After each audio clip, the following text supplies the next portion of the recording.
Excuse me, but now I'm back. Which me? Oh boy, yeah. No, I'm back. Um, boy, what a battle. Let's just get into the space weather report here. Okay. And here we are, 429, April 29th, and here is our loop for today. We will let that play for a little bit while I adjust some color a little bit. Hang on. There we go. Try to keep it nice and even and look as kind of professional as possible and get it most of it in the screen so you guys can see it. All right, so you're looking at today's loop, April 29th, 2023, okay, down there. And you can see we've had quite a bit of activity. Another big plume with an object, another blast here. A blast coming out in all directions there, but there's an object in that one there. You can see other activity flowing around it. Here's another one coming out down here.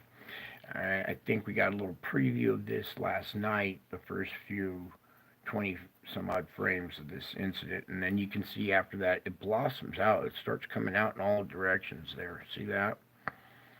So the sun is under assault, dude. It's a brutal, brutal assault of these objects on the sun right now.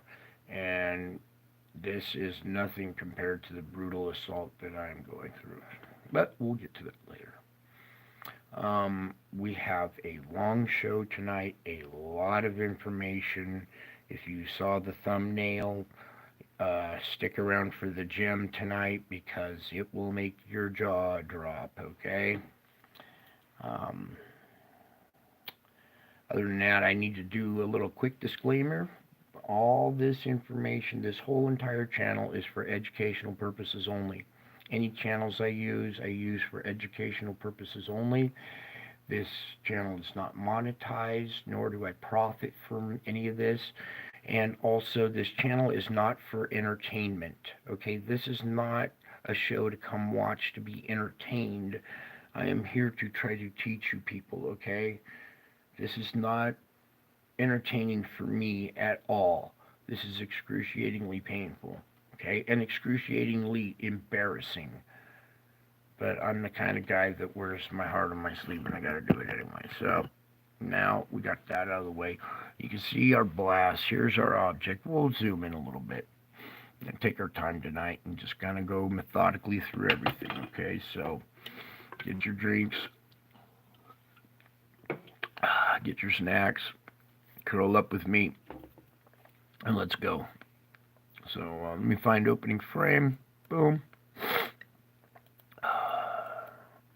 Right here. Opening frame 024. See it right there? Already underway. We have this object right here moving out. You can see the round spherical effect in the plasma. Remember, this plasma kind of flows like water. So any bump or any round spherical object, like a rock in the river, is going to leave a hump in the flow, right? If you've ever stood on the river shore and looked down at the water and you see rock at a shallow river, nothing too deep, but to where the rocks underneath, you can see them and you can see water flowing over the rocks with a hump in it, all right? There's maybe an inch thick of water as it goes over the hump. It's still enough to cover it, but it definitely puts a bump in the flow of the water. Okay, that's how we see these things. All right, that's how this works. Okay. Oh, dang it! Now I went and done it. Hang on. You're gonna have to bear with me tonight. We have had major, major activity here at the house. Uh, I've been getting electrocuted by the light sockets, poltergeist activity. Manifestations in the physical now in my house. So we're just continuing on. So where I left off, thank you, Lord. We're going to just kind of progress through this. This one moves out of frame. Then we have this blast here, okay? This, you can see our little black object right there. I'm going to zoom in on this frame because this one, it's really defined, but it's small at this juncture in the explosion. Oh, it's showing up pretty good. All right. And it looks like we have a couple. This was the one I was going to point out right here, but do you see this circular shape right here? And then also another half moon shape right there. I'm going to keep zooming in so you guys can see that this appears to be almost like a cluster. See a spheroid object right here? All right, the back side of it would cut behind, there's another cut behind the other moon that's right here, okay? So this one is in front or standing out towards the camera a little bit more than this one is.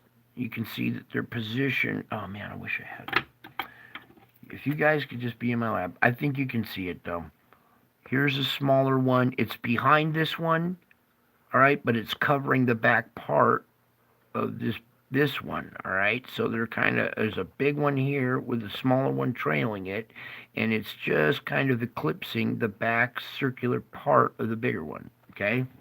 Let me tint it out just a tad bit, see if we can capture just a, oh, there we go. Maybe that's a little bit better for you guys, all right? So our bigger object, or our bigger one is here. The other one is right next to it and cutting into it, okay? So they're two spheres right next to each other. One is, and then there's another one down here. So you see these three spheroid objects. Am I blind, or can you see this one and this one? I mean, there's even something there. I'm trying to give you guys eyes to see. If you cock your head to the right, maybe a lot of the stuff that we view in the spiritual realm is not in our perspective.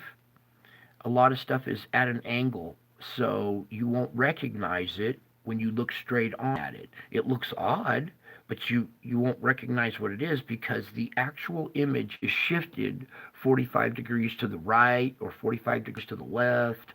You know, the one image of Jesus in the clouds, shift your head to the right, helps you see it better because it gives you the perspective or the angle that this image is really at. It's more like the angle of attack for your eyes, absorbing the light coming into them from this image. All right. Just a simple kink of the head can change your perspective quite a bit. Even 12 to 25 degrees in that zone can do. Try standing on your head all day and being upside down all day. Your perspective will change real quick. That's what I have to stand on my head all day long until I get dizzy. All right, let's continue. That's good enough. Now that we're here, we're going to continue to progress with that cluster event, okay? Now, down below here, all right, boom, there's a good shot of it, is this little object right here, okay? And you can see its magnetic field. It's pulling plasma off. It looks to be another one right there. So while we're here, we're going to zoom in some more. And you guys are just going to eat your popcorn while I do all the work, all right? There you go. Can you see that one and see that one? They're dark. These objects are black. They're like flat black. Have you ever painted something flat black? Not glossy black. Not that has a sheen to it, but something that is just dull, flat black. If you spray paint something that's smooth or something that has a round, curved kind of texture to it, spray paint that flat black and then go put it out in the darkness of the night and see if you can spot that round, curved, flat black in the darkness. It's pretty hard to do. It's almost impossible. The only way you can see it is when it interacts with the sun, and the plasma circles around it, drapes around it, and paints the magnetic field as well as the target itself. It almost paints a target. It's round with a bullseye in the middle. Get it? Bullseye. See the target? Boom. What painted this target? The sun did. The sun painted this target. Okay? It's painting another target right there. They almost look like two eyes coming out. So let's just progress. Boom. Nice and slow here. Boom. You can see the another one here, the roundness, the curvature taking effect. This one becomes more dominant while these kind of go hidden in the plasma some more, right? Are you seeing it? Well, this one's still hanging out. You can see it. But now we see another object over there. And we're just going to slowly, methodically click through this.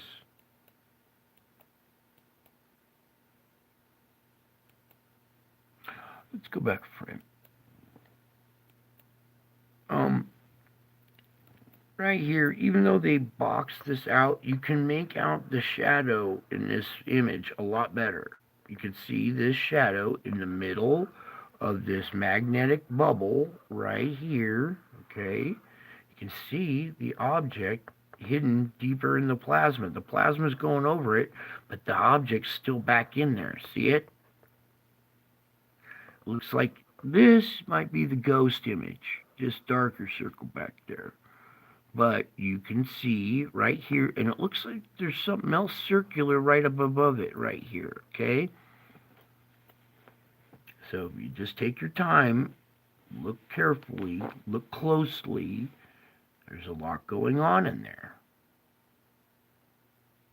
Okay, we're going to methodically keep going, click. See, back here, even though this shot is a little wider, you can see this little teardrop effect, the white teardrop going of plasma that's still surrounding this object. There we go. There we go. Oh, something going on over here now.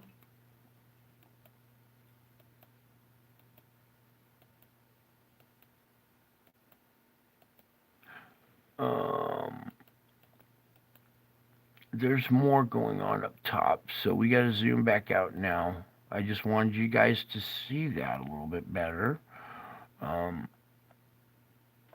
Let's just kind of go. We got this event happening now up here, so boom, boom, boom. Oh, wait. Did we have a jump in data? Yeah, we did. Okay. We leave off 1448 as this event is unfolding, right? You can see plasma building up here. It looks like we're going to have another object squirt out here. We're having another object right here as well, and it's reading. The object is causing the instrument to give indications and give the readings, right? Indicating there is an object here, all right? Excuse me, I have to take a sip every once in a while here. All right, back to business now. Okay, so it jumps from 1448 to 2031. Okay, now at this point, 1448, that's about 4 hours, 5 hours it jumped. 14 to 20 is 6, so yeah, more like 6 hours, sorry. Anyways, you can see now that this event has progressed further. It looks like another slow motion event, because if we lost 6 hours of time and it's still only right here, it should be like way out of the screen. So looks like we didn't miss too much of the event. Something else we really got to do here. Now, from this perspective, before I start zooming in, I want you to see our nice black object. You can see the flow, painting it, going around it. I want you to focus on this one real quick. This tiny little, okay, we're just going to zoom in on that, though, because I need you to see how the imager, the camera, picked up that object. Do you see how black defined little dot there is right there? Let me try to go in just a tad bit tighter. I think that's the one I want. No, no, no. Careful, careful, careful. Slide it back over carefully. There we go. I'll put it right in the center for you. All right. Sorry, did I make you guys dizzy? It's tinted out just a tad bit because it's a bright. There we go. Wait, wait, wait. All right, here we go. I think that's, from my perspective on the camera, looks pretty good. It's a round circular object, okay, and it has this black dot at the bottom, right? There are two gray squares, two gray digitized squares digitizing out this object, but they didn't cover the little bottom part, and that's the little black square that is exposed. It's, alright, now we're really gonna be hard to do this, but patience and persistence.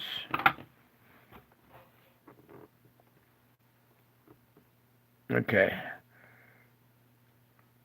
You can see probably right there is best. These two little gray squares is what NASA uses to, darken or black out these images. Sometimes they blind the camera or whatever, but in this case, this thing is black, okay? Behind it is the little black sticking out behind it right there, okay? In this case, I don't know why they're trying to digitally hide it and do such a sloppy job, or why they would digitally try to hide something dark. Okay? It's just odd, okay? Just think about that for a little while. Anyways, you can see that little object right there, okay? And what sometimes we know what happens, but we're gonna come back over here because I thought I saw something else now. Yeah, I did. Okay. So this is still the same frame. Okay, we haven't gone forward in time at all. Here's our black object. Here's the little one we just zoomed into. I'm noticing this down here. It's all right. We don't need to sit there and go through them all, but let's go focus on this one now, shall we? Zoom out. Just tab it more right there and go boom. All right.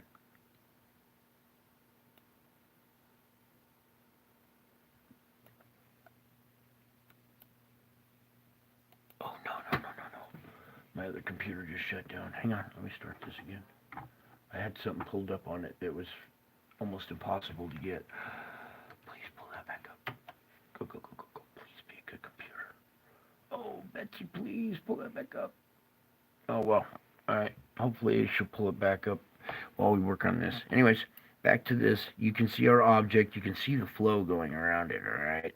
There we go. That's a little bit better.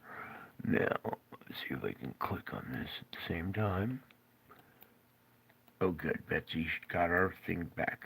Good. Good news. That's going to our gem tonight. The gem will blow you away. Okay. Boom.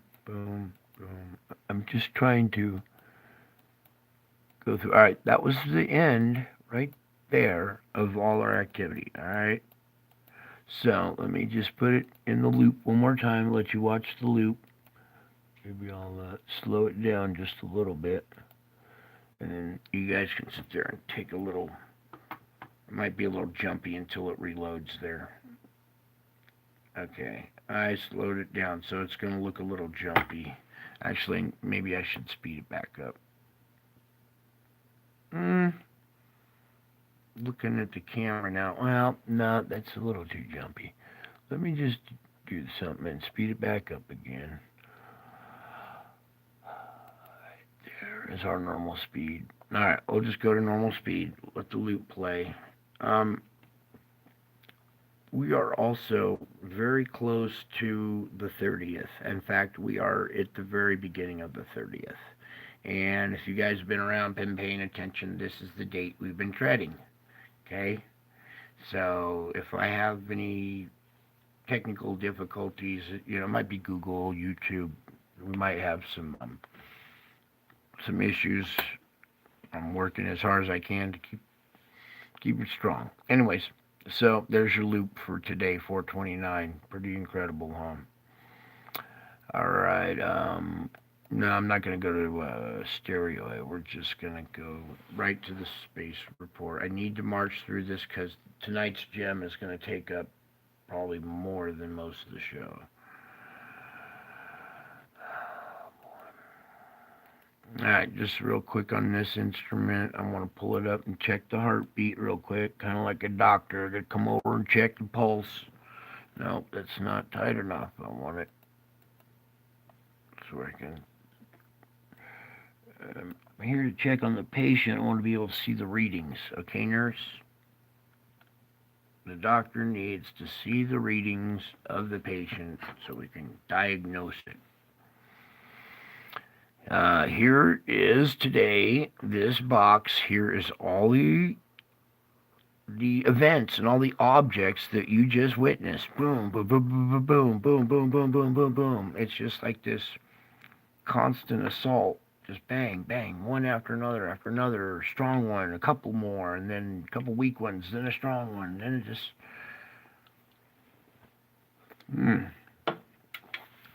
I know exactly what it feels like, because that's what it's been like for, I don't know, going on 700 some odd hours now. I don't even know.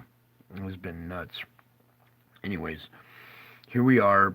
The sun took this brutal, brutal assault today. Okay, it got one last shot to the chops, and now it hit the seafloor. All right. Right now,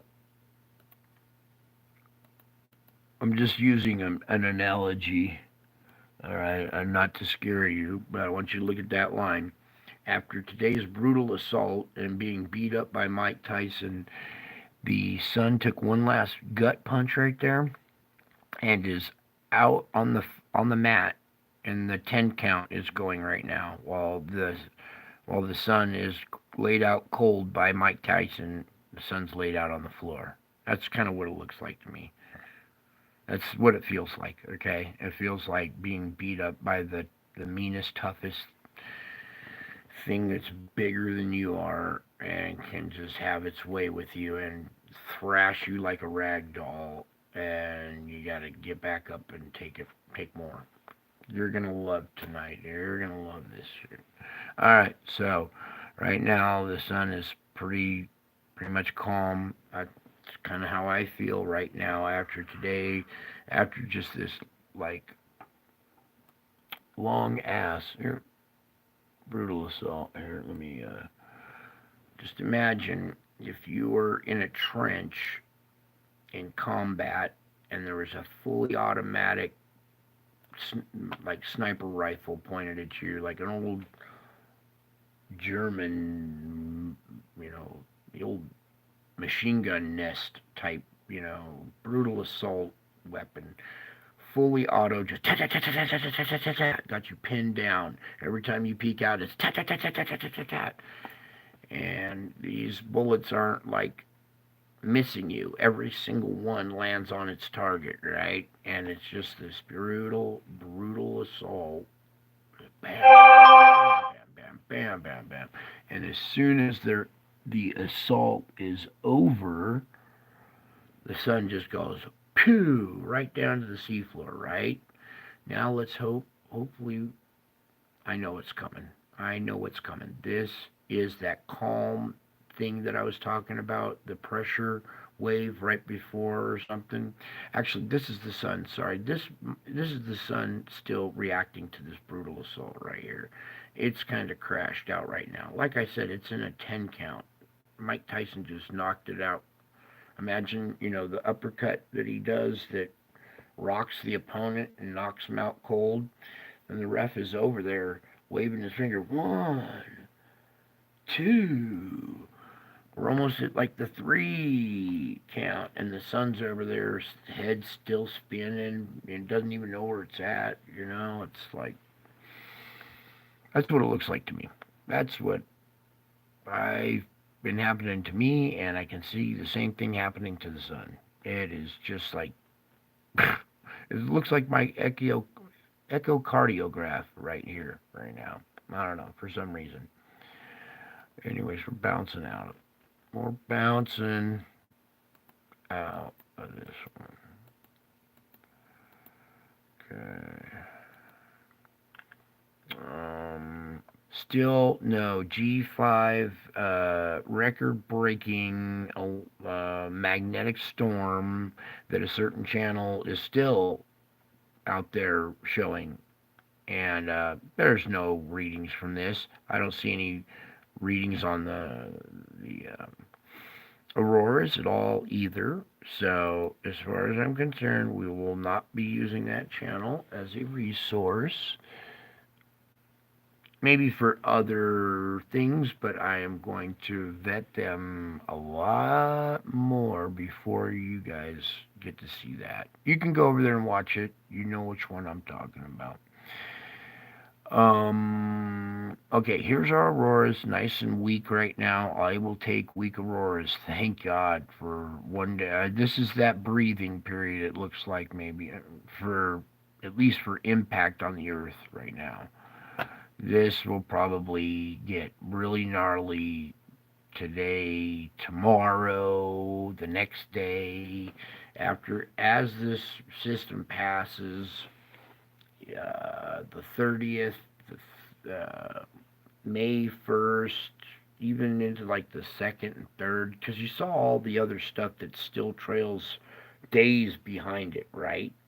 So if the object passed on the 27th, it's due on the 30th, and we're still seeing debris that's in the tail of it, these smaller objects, these moons, whatever, other stellar cores, we're still seeing them passing by the sun 3 days later, right? So the entire system itself is a 3-day passage, or possibly longer, right? Because we've already witnessed 3 days worth of activity following it. Okay? So, starting from here on out, this next 3 days are going to be a brutal assault. Okay? And I just came off the most brutal assault combat tour that I've ever been on. And I got legions still to go. So, your prayers are welcomed. Please pray for Jesus to give me strength. I pray thousands of times a day, Jesus, please give me strength, please. And he does. And it helps. So that's, just pray for that. I don't ask for much. Okay? And pray for my endurance, okay? I got high tolerance and a lot of endurance, so Lord, just please give me more endurance is all I ask. All right. Back to the show. Sorry, I get a little sidetracked. I was working hard not to do that tonight. Anyways, so breathe a sigh of relief. No record-breaking G5 electromagnetic storm right now. Okay.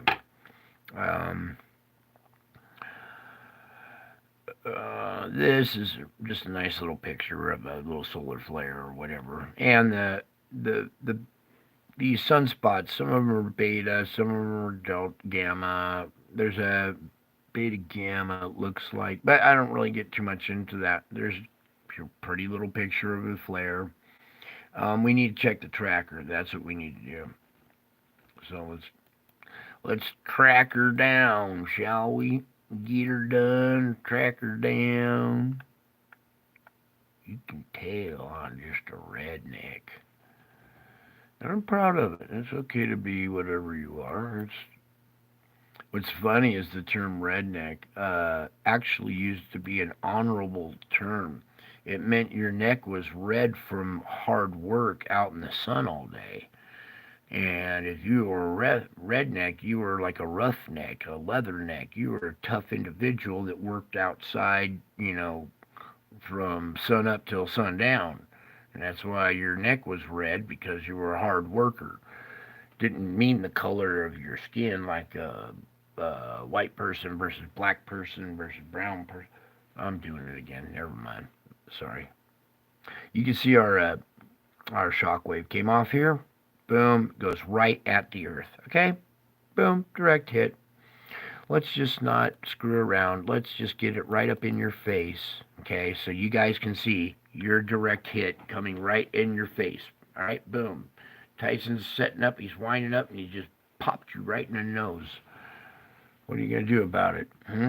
Like I said, you guys better be doing spiritual push-ups, baby, because the battle is so intense that when it hits you, it'll take you forever to catch up. You need to be already ahead of the game and be doing spiritual. How do I do that, Brian? Okay, let me tell you. Just go do some random acts of kindness. All right, out of the goodness of your heart, go do some random acts of kindness and fight back. All right, love somebody, give somebody a hug. Okay, spread some love. Damn it. All right, I gotta get. Sorry, you guys are just gonna have to put up with this sidetrack stuff. I'm sorry, I'm fighting it as hard as I can. Now let's get on to the next instrument, which I have been dying to see and have not gotten to even check yet. All right, cool. I just loaded it up, and let's see, did we get this all fully loaded? All right, let's scroll down and see. Oh, there it is. All right, here we are at the Schumann. I'm not going to do explaining in the physics of it tonight. All we're going to do is report that we had our screeching event, the core and the shell, right? Oh, I need to play some Skyquakes. Before we're done tonight, somebody remind me of Skyquakes. Hopefully I'll remember. It's very, very crowded in my mind right now. So, and physically torn up is just, it's so hard to do. All right, focus, Brian. The green line. The green line is pumping strong. Okay, forward and reverse. We came out of this event in great shape. All right, the Earth is just cracking right along, sparkling. All right, that's what makes the atmosphere. Not the atmosphere. That makes our electromagnetic field. Okay, the core spinning inside it. A metal core spinning inside a metal shell creates a magnetic shell. When you have metal rotating inside a shell of magnet, it creates an electromagnetic field, just like a little tiny electric motor does. Okay? It's that simple. And when that motor swells too much and grinds on the outside of the shell, all of a sudden we get these screeching events. But we came out of it. Look how weak it got right here. I mean, it was still there. Okay, I'm not gonna dramatize it. It's still there. It just got pretty weak when it came out of this event, but it bounced right back. Even though it took another screech right here, it bounced right back pretty good. See, what's happening is the core is rotating in the proper direction now. This whole time before it went reverse, it was going in the wrong direction. It was super rotating in the direction our planet is rotating now around the sun. When you do not the geophysics of it, but the electromagnetic field on electromagnetic field, the field on field rotational corkscrew type experiment, it will grab the core of the outer corkscrew rotating object and spin it counterclockwise to the rotation, not clockwise with it. Or it'll spin it counter to the rotation, not cohesive with the rotation. We were cohesive with the rotation. The core was over rotating. When the screeching like this slammed it down and released it finally, it went to such a slow rotation and locked down that when it released, the magnetic grip finally started doing its opposite rotation effect that it should have been at this whole time. So we're kind of in a safe zone as far as our core being able to react coming out of these. It will still continue to rotate backwards. These events aren't good because it gets weak coming out the backside. Okay? But every time we'll come out, not every, I can't say every time, but most of the times we will come out of the backside of these screeching events, still core rotating backwards because our planet is still spinning around the sun. The magnetic field line from the core of the sun to the core of the earth is a little bit different than the magnetic field lines that arch and reach and branch and do these loops. Okay. So that's what causes the core to spin backwards. Okay. I wish I had my lab. I could show you one simple experiment and you would go, I wish it makes so much sense. Why didn't they show me that in school? Simple science teacher could explain that to anybody, but there's not many good astrophysicists left. Everybody believes all these wrong theories. I heard a thing today that, what is it, 82 to 90% of all the discoveries, or all the theories, I'm sorry, that science astrophysicists have made in their theories on the universe, 82 to 90% of it was wrong. I said the word wrong. And how much of that were you taught in school? Wrong. So a lot of your thinking this whole time and the way you believed and the way you looked at these instruments and interpreted them as the love vibration or go hug a tree, Schumann, no, you were wrong. The right way is what I just described. It's very, very simple stuff. They just don't want it explained. Well, that sucks for them, because I'm going to fucking explain it anyway. Aren't I? Don't I? I'm an asshole like that, huh? Sorry, my mouth. Let's carry on.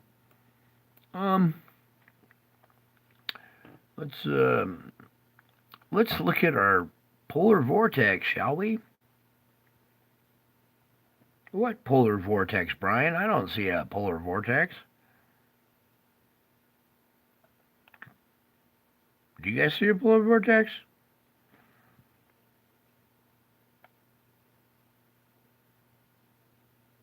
Because I sure don't. But what I sure do see is this little band over here. See, our polar vortex used to be all the way around down here, all right? Now it's so disrupted. There's a weak little band over here. There's a weak little band right in here. And what used to be our offset, backward rotating polar vortex is still right here. But it's very faint, isn't it? Okay. So, something is making this backward spinning polar vortex. It almost looks like you see this blending rotation coming off and going this way now. Ow. Right here, it almost looks like this. We're going to have a little fight for dominance. It looks like two polar vortexes. Probably two objects as they pass the planet. One's behind the other. One's making a vortex this way. The other one has no choice. It has to blend in together. And maybe this might be a side effect or a signature of inbound magnetic fields interfacing with ours up in the ionosphere, up in the higher regions of our atmosphere, okay, causing weird effects to our polar vortex. When we go around it, let's just see what kind of effect it's having on our weather. All right, not too bad. It's bringing cold air up and bringing it down out of Alaska and putting it across the country. What looks a little bit better here is, even though we have this cold air coming, and moist air coming here, the cocktail is being mixed like right in this area, but it's not so intense. You see the coloration is like barely green, orange and stuff, so that's good. That's good. All right. We'll go lower to see what the real effects of this is going to have on the upper jet stream. In the meantime, you can see our defined bands right here and right here that separate these zones. Okay. We have a crossover of the zones right here, just west of Hawaii in that region. Okay, and then we have all this flow. Now, what is a little odd is how organized this southern polar vortex is. How come during transition season, when it's normal to have activity like this. Not this drastic, but it's normal to have disruptions in your polar vortex during spring and fall, during those two transitional periods, because we just passed the vernal equinox and now we're transitioning towards summer. All this warm air is going to creep higher and higher, right? As like pretend you're the sun shining on the planet's going to tilt more towards the northern hemisphere now, and it's going to rotate more on the northern hemisphere like this. Okay, this is our little going to be our little physics model in the classroom here. Okay, then so right now you can even see the bands when I take out. You see the midline right here? Do you see how a lot of this energy has shifted more northernly compared to the equator? I'm going to put this through the equator to give you reference, okay? Do you see how a lot more is above this than below it? So this warm band right here has started shifting north, okay? You can witness it right there. Now, that means the sun, like your eyes, are shining more on this region in Mexico and will continue to start shining more on this region and more and further up as we go. Okay, that's going to draw all this flow further up. Okay, these boundary zones will change, and I think that's it. No. We gotta do the SO2, shall we? Shall we fart in the wind here? Because that's what it's like. Sulfur dioxide smells like rotten eggs, okay? It smells like somebody farted. Alright. Anyways, ooh, this is looking a lot better. Look at this, you guys. You remember, we've been watching from like here on over. Let me get this position right, please. About here on over was all deep purple like this right in here, right? Look at the relief we've seen right in this area and down here, and even it's like receding a little bit. There's still concentrated area up in here. Okay, oops, let me move that down now. So that looks a little bit better, honestly. Okay.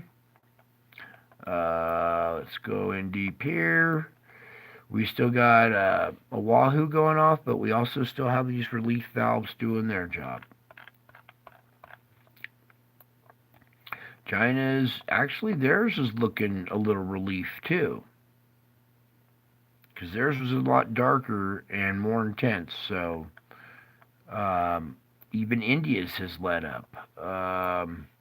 Still kind of wild here in Europe, but the deepness of the purple is not as dark as it was. So a little bit of good news, it looks like, to report is our SO2 emissions, the pressure underneath that's pushing this gas up, it looks to have maybe lessened a little bit, and we're not having such intense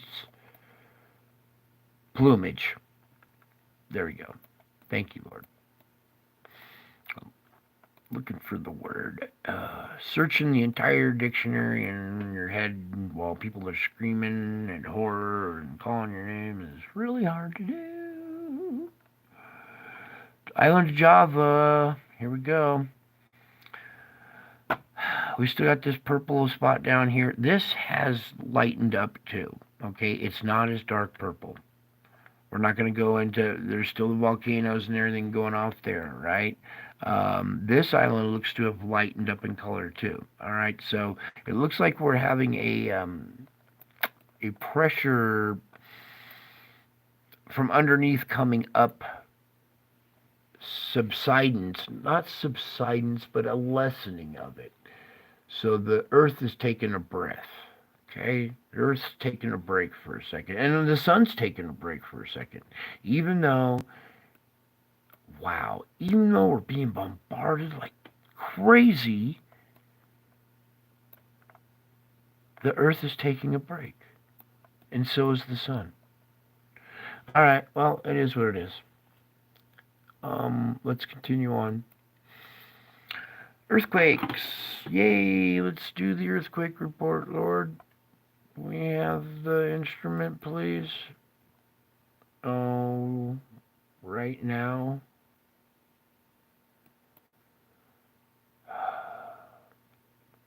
Am I hitting the wrong button? Yes, I am. That's why.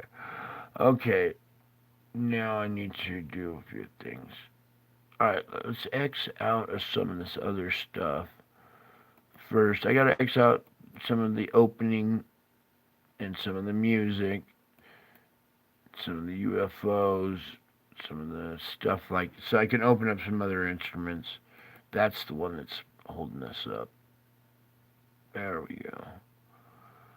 Alright, we can leave all the rest of that. Now I need to open up the other earthquake report, okay? Let's just get there. What are they doing mimicking me? It's insulting.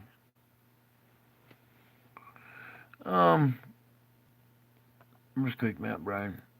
Click on it. What's this, 7.1?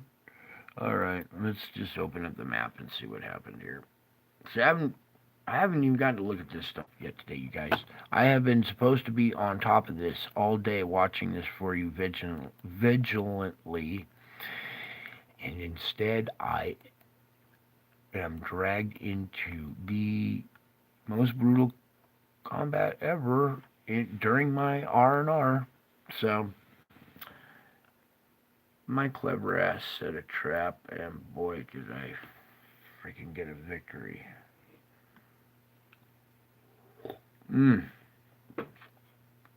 I love the taste of victory. Ah, so sweet. Not so much the taste of revenge, but the taste of victory is sweet. I was just looking, the rest of the map doesn't look worth reporting on at the moment, but we do have a 4.3 in Newland, California, just off the Salton Sea there. It also had a 3.2 earlier today, and our little quake swarm that's just below it. Oh dear. All right, here's our little quake swarm that we reported on earlier. I just noticed that this wasn't a single quake. Uh-oh. All right. Oh boy. Let me get them all so I can kind of pluck them away. First target, 3.2 at a depth of 7. That's the latest one, just recently, okay? 4.5 at a depth of 8.2. A 4.0 at a depth of 9. These are all shallow quakes, so I'm not going to read off the depths. I'm just doing the magnitude. So 4.5, 4.0, 4.3, 3.1, 3.3, and a 2.9. All of these are today. This one, the biggest one, the 4.3, I believe it's the biggest of them all. Ow, ow, ow, ow, ow. No, that one is a 4.5.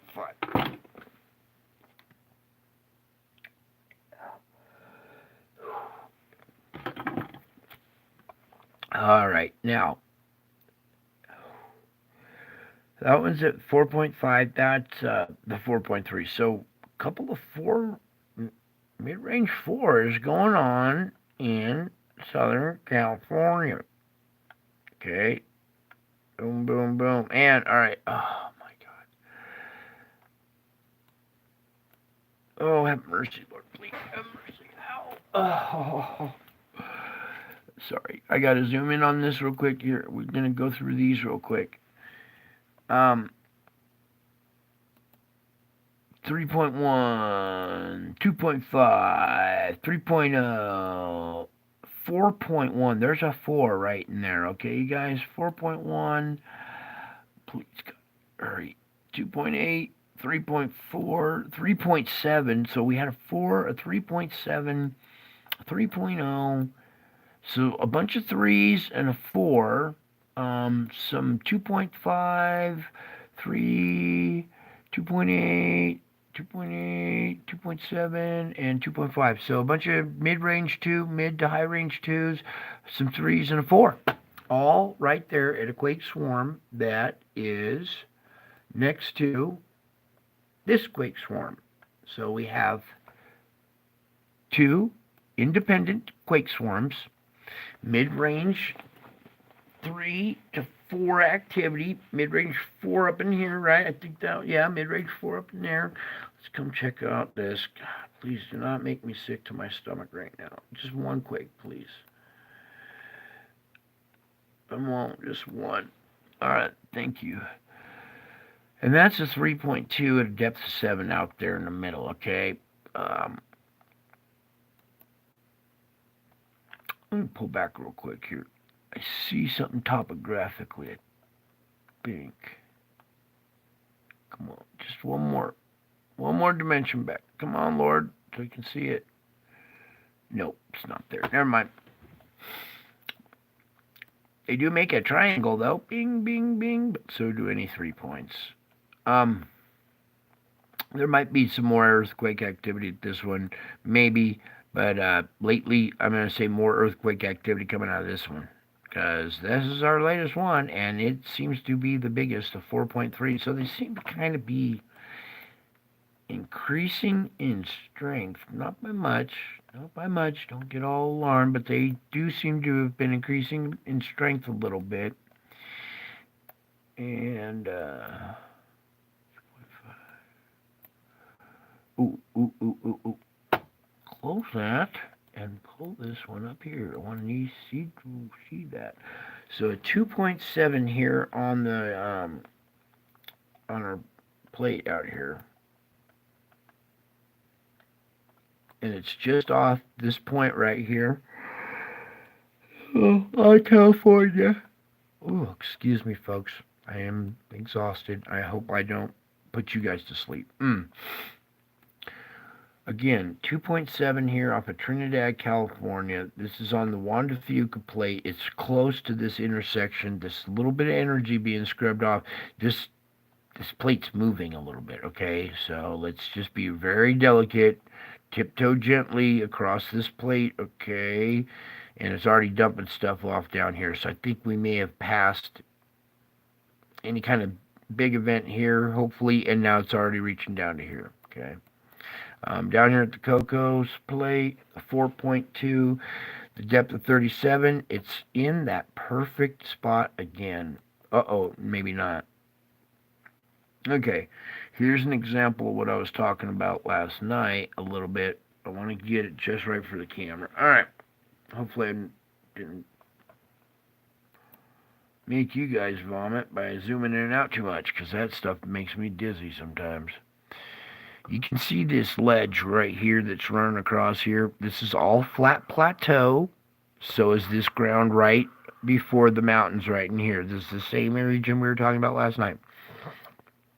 Usually we're seeing them up in this zone or right in shore, right, inside the shoreline where the marshy liquefaction type sand is. There's liquefaction not in the earthquake shaking loose term, but liquefaction in the fact that this land is saturated with water. It has liquefaction, we'll say. Be a little more defined about it there. Okay. Anyways, back to the point, Brian. Um. Oh, the ledge. Yeah. This one struck on the ledge. Okay. I'd rather see it back up in here or up on the land a little bit. In that zone is better. We don't want to see him striking right on the edge of a cliff like that because it caused that cliff to slough and fall away underwater. You know what happens when these cliffs slough and fall away underwater, right? Yes, that magic tsunami word. And we could have just a small quake could set off a landslide if it's positioned right at a weak spot on the edge of a cliff, all right? So we don't like to see them right on the edge of the cliff. I'd rather see this a little further back, but it didn't cause anything. Okay? No cause for alarm. It's only a 4.2. Positioning is crucial though. Okay? That's why. Okay, that's why. I'm just trying to use this in it as a learning tool example again, like we did last night. Okay, and I'd rather see it a little deeper in, but that's okay. I will take what I can get, especially the magnitude. 4.2 that one was, and this is a 4.6. That mid-range 4 doesn't do any damage. It doesn't scare people too much. Mid-range 4 there on a fulcrum point. There'll probably be mid-range 4 in here, don't you think? Maybe one dumped off down here close to where this plate comes into this plate. So mid-range 4 there. Okay, back out. Let's go over to Indonesia where all the hot sauce is made. Not that kind of hot sauce, but this kind. 5.1. Perfect. It's at the 10 depth, okay? That's the layer where we see energy being scrubbed off at the surface, okay? Anywhere from 10 kilometers and up towards the surface. So 10 and less, all right, is a certain depth, a certain layer where energy gets distributed. That's why when you always see these things at a depth of 10, a lot of times they don't have the proper depth, but it is at that crustal boundary zone 10 kilometers down. Got it? Get it? Got it? Good. All right. See the light bulbs going off. Oh, poof, poof, poof, poof. You guys are awesome. I love you. Back to business. Energy being scrubbed off at a 5.1 magnitude energy level. I love seeing that. That is perfect, okay? It came down. Boom. We had a 4.5, depth of 25. Where's this one positioned? Let's get topographical here. You can see this ledge running along right here. This is the bank that comes down to the lower seafloor. This is the lowest point right here where the red line is. So everything is like dipping down into this valley. This is a valley on the ocean floor right here. So these are like valley walls right here, okay? This one struck on, like on the foothill of this cliff, all right? So it's down below. It's not up here at the upper rim, all right? So that's good. I will take them in this zone right here in the like foothill area. Do you see what I'm saying? If you could close, if you could imagine there was no water here and this was a valley, right? The lowest point, this red line, and you can see everything from this side is a slope going down into the screen. Everything from this side is a slope going like down into the screen. Now okay. Remember, stuff is 3D. This is only a 2D representation. So when I look at these, I see the position of it. And what the heck? Oh, see the position of it, he says. Oh, I see. Let's get the tint right on this one, you guys. Tilt your head to the right. There is a cross. Boom, boom, in the contour of the mountain underneath the water. It's like he's pointing out this underwater cross. Let me get this zoomed in and get this properly tinted for you. I don't believe what I'm seeing here. This almost looks like a man-made structure. It has defined lines. Oh, we got to get this much better for you guys. Look at this. What the heck is this? All right. From my screen, I can see a square. You see how my pointer is a square bar? It has a square tip. It's not round. It's a square shaft. All right. It's actually my crucifix. Okay, and it's all squared metal. The square. What was it talking about? The square. Oh, this shape is actually rectangular. It's about the width of this square going across the screen here, and another one going down. Can you guys see it? In the contour on the side of this hill. Wow, dude, there's a cross on the side of the hill underwater right at this quake. That's why he had me point this out. He's trying to show us an underwater cross that's there topographically somehow. Like stamped into the earth or something. Or some kind of structure? Nah, is that? It just has right angles, straight lines. It's cross-shaped. All right. We got to continue on. I'm sorry, guys, but when I stumble on something, we got to just take a closer look. Sometimes it's vital that we do that. We might discover something mid-show, all right? Anyways, I will be coming back later and taking a look at this whole area because I believe this may have been above water at some point. Anyway, let's back out a little bit and just finish up this earthquake report. I got so much tonight. 4.6 at a depth of 98. Good. You see mid-range 4 and kind of deep. That's a lot of energy being scrubbed right there, even though it's a 4.6. The depth of that tells me a lot of energy right there. That would be typical 5.1 at the surface, or even more. It's not super deep. Okay, don't get me wrong, it's not a deep quake, but it's a little bit deeper, which means a little bit more power came released in that. Okay, nothing at our apex point yet. It may have jumped and come over here already, but here at this apex point, fulcrum point, I use both terms, apex, fulcrum, is our 4.1. And this is a deeper quake at 237, okay? That is even deeper than this one over here, okay? So this is a semi-deep quake at a 237 kilometer depth. A lot of power came out of this one right here, too, as well. Even though it's just a 4.1, the depth of it gives it more depth. More kind of power, you know what I'm saying? More depth.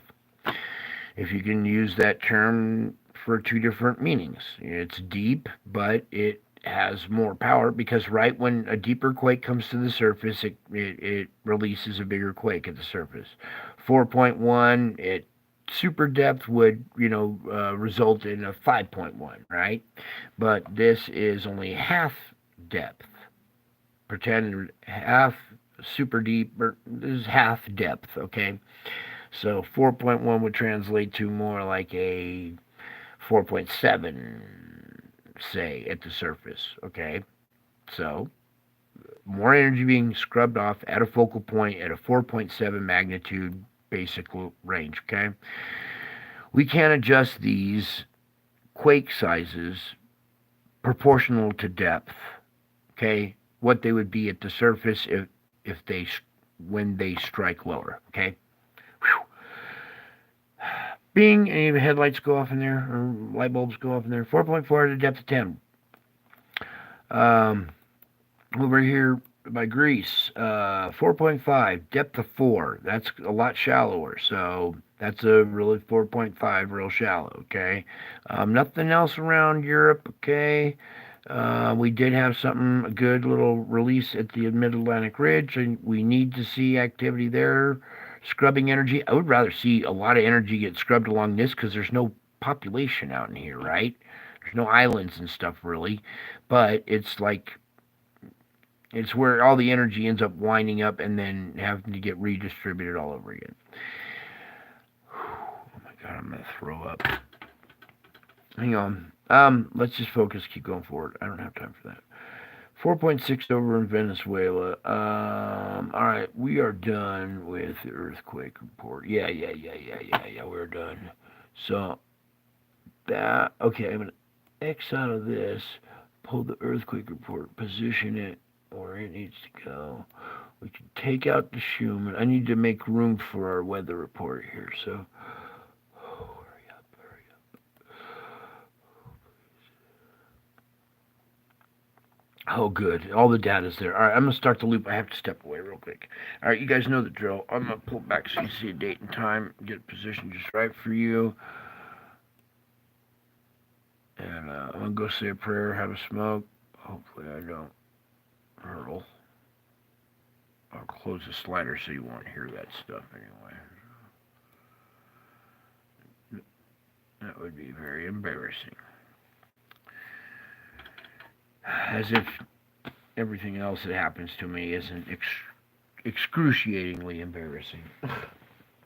You ought to see some of the scenes in the sky that play out. My personal life being broadcast in the clouds for the whole universe to see. Private stuff that people do in the privacy of their own home. It's just irritating. Anyway, I gotta step away for a second. You guys enjoy the show here. Do your own kind of diagnosis. Watch the times and dates. I think I left enough blue bar up there, hopefully, so you can see when it starts over again. Let's back up just a little bit there. All right, I'm not gonna be long.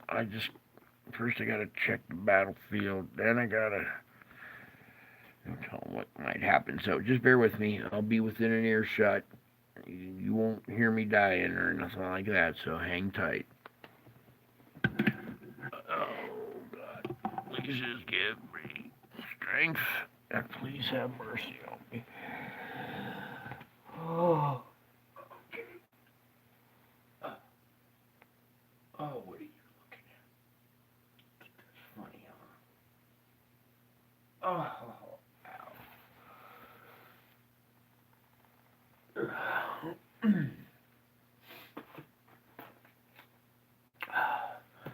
Running around with two shattered hips is quite exhausting. The adrenaline from pain all day long, your adrenal gland getting tapped for adrenaline just over and over and over and over all day long. It makes you sick to your stomach. If anybody's had an adrenaline rush, you'll know that afterwards you kind of get a sick to your stomach feeling, And that messes with your appetite. Pretty soon. You can't eat because of pain. Wonderful affliction.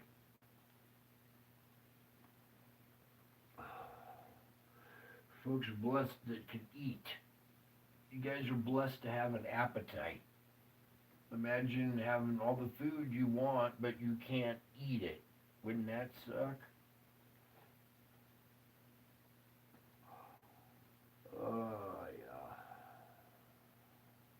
So where do we go from here, Lord? Oh, yes, the gym.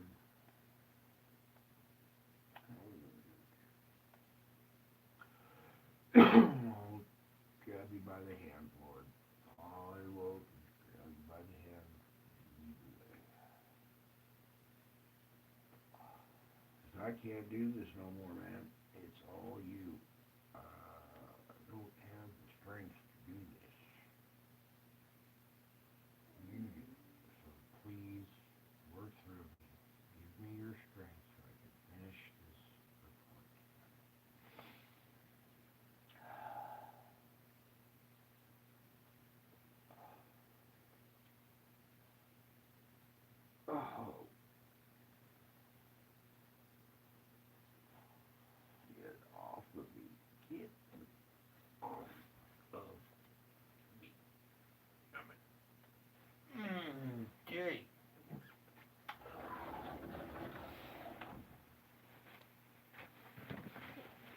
Thank you for bearing with me. I'm glad people left. That's okay. This was the end of the weather report. If you saw that, and you saw all you need to see here.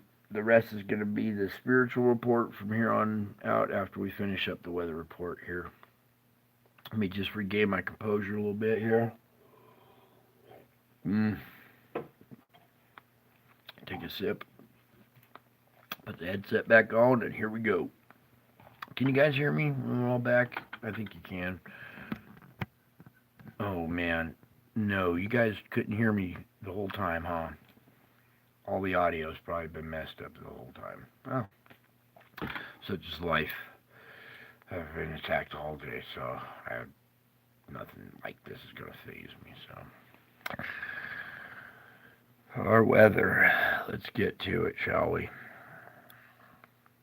I did not even get to see what happened to Florida today. I bet maybe one tornado or something. All right. Our current conditions, the low is right now over Mississippi, Alabama, Georgia borderline right there, okay? Oh, ow. Excuse me, folks. Back to this. We still have this monster low spinning up here. This is going to be like a derecho when this hooks up, okay? We still have this other low and this low. These two are going to combine together. Remember we were watching that before?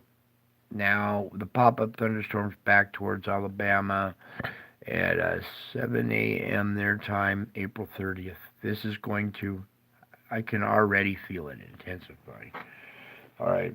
I don't know if you guys are feeling sick or feeling low energy, restless, can't sleep, exhausted, anxiety, whatever. That's because of this inbound system, okay? It's going to drag you down. So be strong, okay? Here we have backside pop-ups at the Alabama, Georgia area. Go backward, Brian. Slow down. 7 a.m., 8 a.m. East Coast time. All right, so on the 30th, the East Coast is waking up to the monster, okay? Monster's about to strike. 7 a.m., 8 a.m. right there. Now you see this buildup of energy. It's just off the coast, okay? Hopefully there's no stall and this blossoms off the coast and not over land. It does have this back trailing arm of disruption thunderstorms right here as these two lows are combining.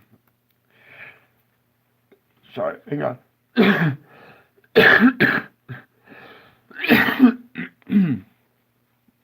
Oh, imagine getting punched in the gut when you're trying to talk. Oh, thank you, God.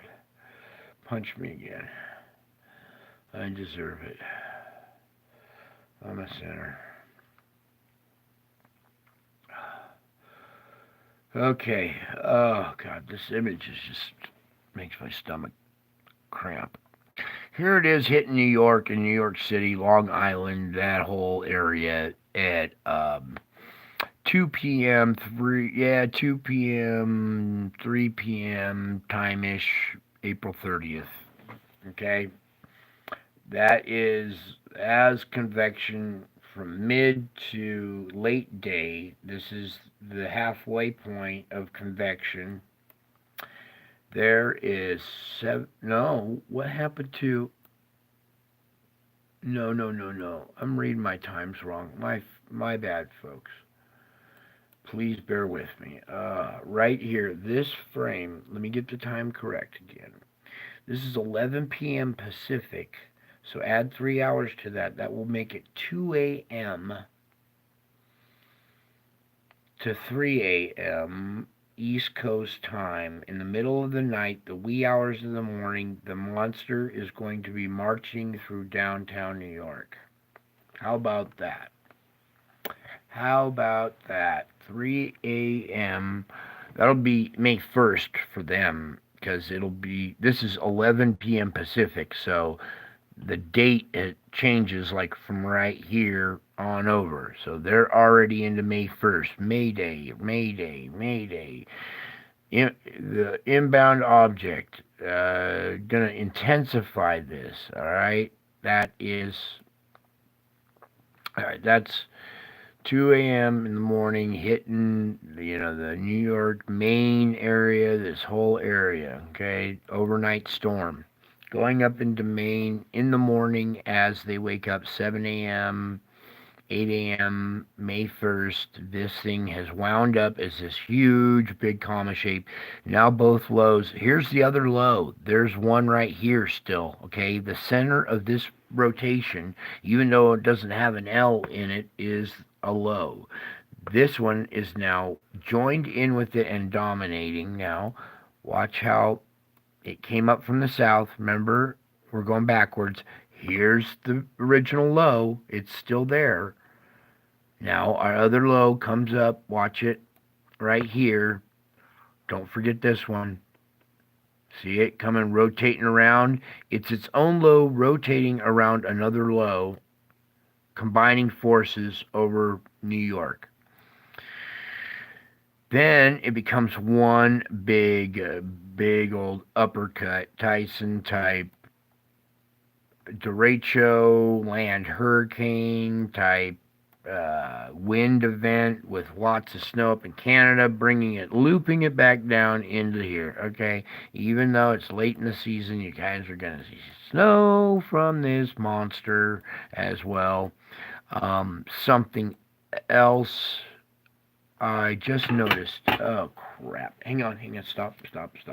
Ow, ow, ow! Right in my ear. Are you fucking kidding?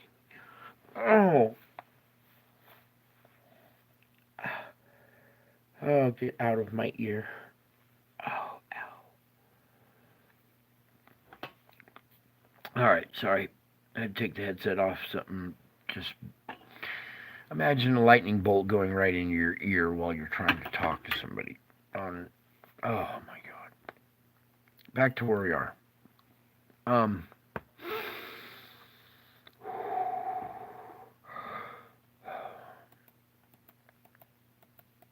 Okay, so this thing winds up kind of like a top, all right, and doubles back around, and then finally moves on out on May 3rd at 7. That's 2 p.m.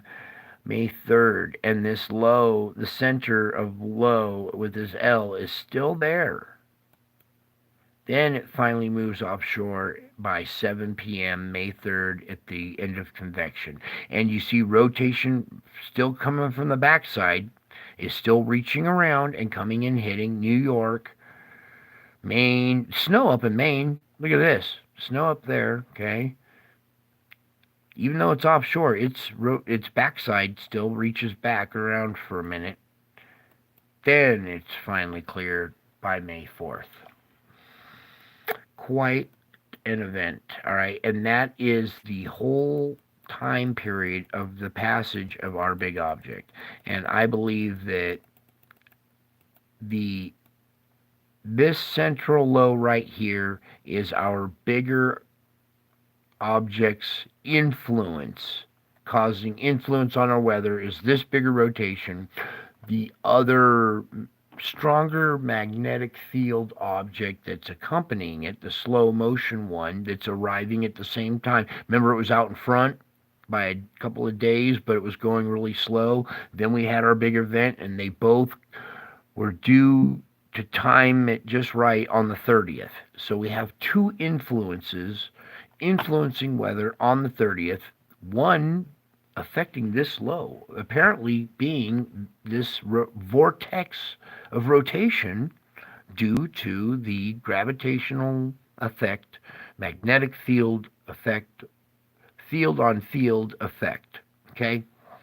Because our Earth has a magnetic field and the other thing has a magnetic field. So those two fields come up and they kiss each other. Okay?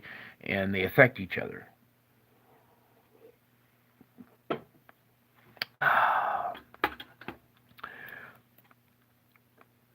Now, this one loses its strength as this one builds strength. It takes over as the dominant one, as its rotation merges with this rotation, the helicity, remember the helicity? We got double helicity going on here. A rotating vortex right here and a rotating vortex entering a rotating vortex. Okay? This is compound science. This is another vortex being sucked into a bigger vortex. That's the two magnetic fields colliding, joining as they approach Earth at the same time, joining at the same time, pass as they pass at the same time. So this is going to be a double whammy. All right. Boom, boom, boom. Okay, I can't go through dates and times anymore. I am sick to my stomach, and I still have to do the gym. We're gonna put the loop back on for a second here, and I'm gonna go get prepared for the gym. I'm not going anywhere. I'm sitting right here, but I have to do a ceremony and mentally get prepared for this.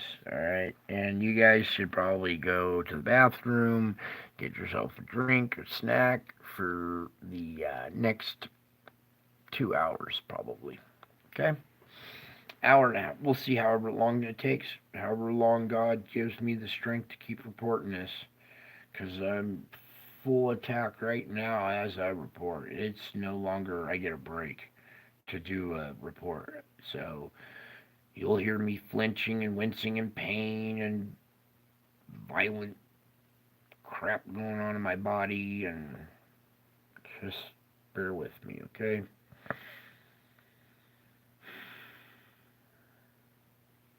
So hard to go through this. Oh, I wish you guys would have known a long time ago when this all started. Some of you did, but you just didn't believe it. And now it's just gotten way out of hand. And I have to step aside. So just sit right there and hold tight. Maybe I put some music on. Oh, I better not. I'll hum you a tune or something. And I don't know. Oh, speaking of tunes, you guys need to get over to the community page on my channel, and I put some music up there. I put some other teaching tools up there. Not only do I just do this stuff and spiritual reports, I write music, I write poetry. Pretty soon we're going to change up the style of this, and I'm going to start reading to you guys as well, alright? Not necessarily. How do I put this? Not now? Okay. Take a break. Alright, I'm taking a break. I gotta take this vest off. Do I leave the vest on right? Leave the vest on? Okay. Button it up. Alright, I gotta go button up my vest. Get my other gear on here. Do a quick ceremony and a prayer. In like 5 minutes, we'll get to the. You know what I can do here? I can leave you with an image that you can stare at for a minute. Alright, the Hand of God. That was the title of tonight's show, and Lord, thank you. Alright, there you go. Read that. Hand of God. NASA's image shows exploded star. Let me get some coloration in there for you guys so you guys can see the palm and where this white spot is located on the hand.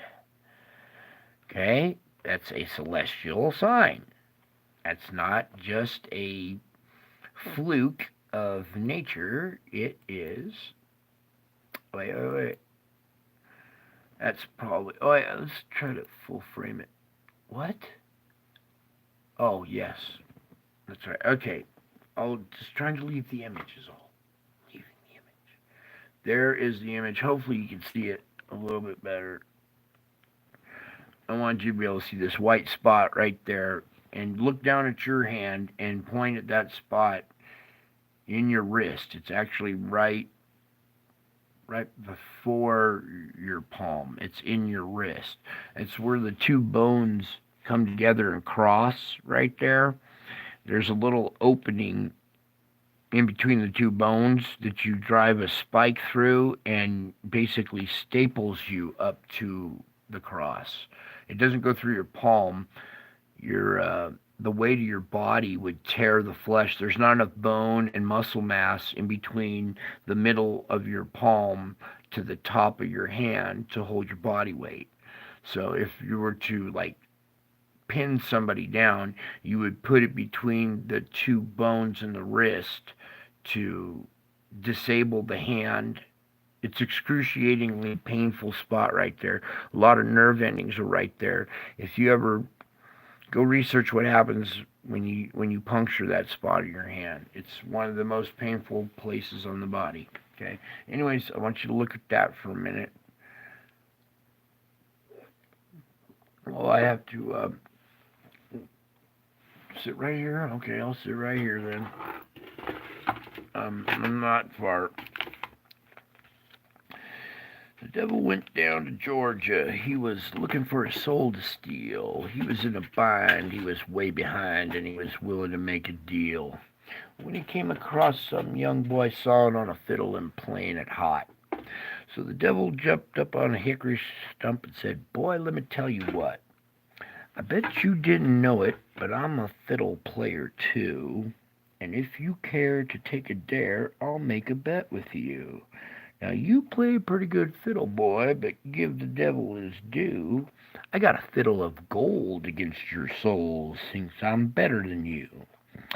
The boy said, "My name's Brian, and it might be a sin, but I'll take your bet you're gonna regret, 'cause I'm the best it's ever been." Brian, rosin up your bow and play your fiddle hard, 'cause hell's broke loose in Carson and the devil deals the cards. And if you win, you'll get this shiny fiddle made of gold. But if you lose, the devil gets your soul. Imagine that song actually coming true to you.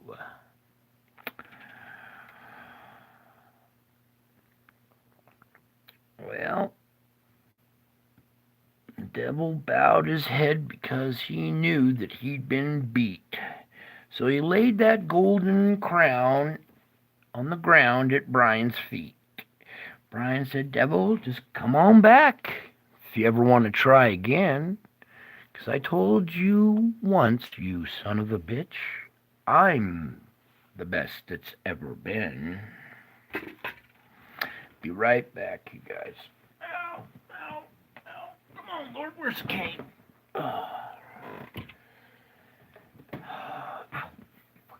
Right in the knees. Right in the kneecaps when I'm trying to get up. Please. Just trying to stand up. Okay. Hang on there. I'm standing up now. You guys are lucky to be able to get up out of a chair or sit down in a chair. It hurts to sit down. It hurts to stand up. It hurts to walk.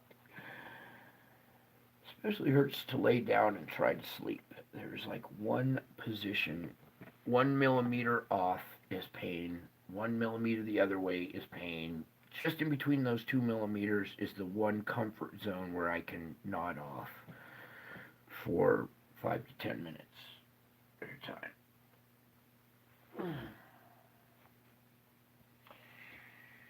What do you want?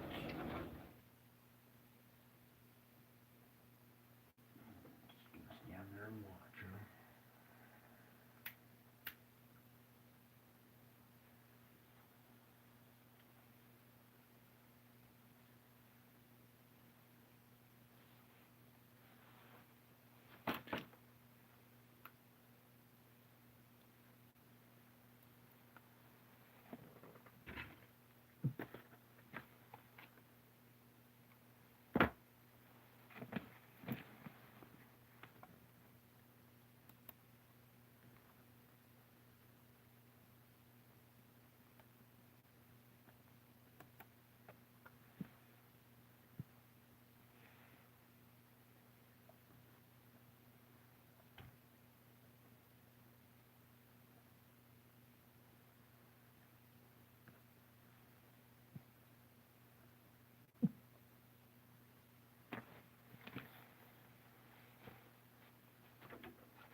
Oh.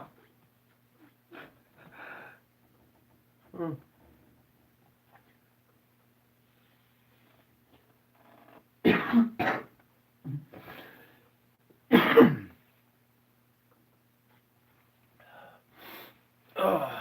Can you guys see that? Did it make it up there?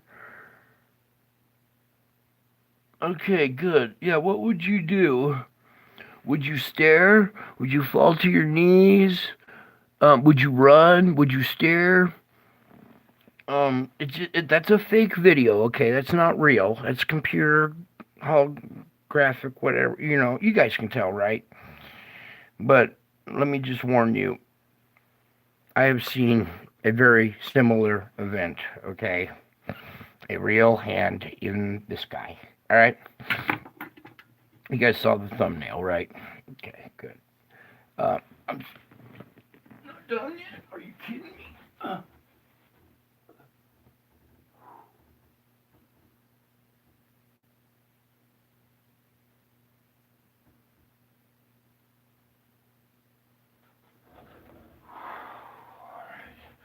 Okay, hopefully you guys are still kind of with me here. This is unfolds. I'm sorry. Uh, During a live stream. Thank you, God. Thank you, thank you, thank you. To embarrass myself in front of the whole world. Oh no, it's not the whole world. YouTube is the whole world. I only get like 20 views or 20 people, so that's okay. Ow. Get off me, thing, whatever you are. Oh, you guys are going to laugh when I tell you that this thing actually manifested, jumped in my bed, took my covers, curled up in my bed, put his head on my pillow, and said, I got an alarm set. You're going to trip when I tell you this story. Only happened to me, man.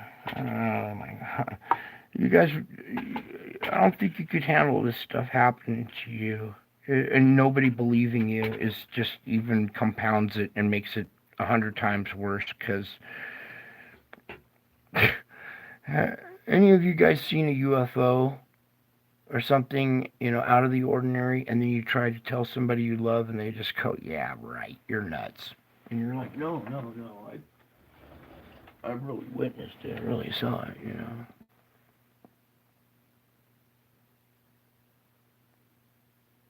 Oh, not again. Alright, well, just stay right there and think about for a second, what would you do?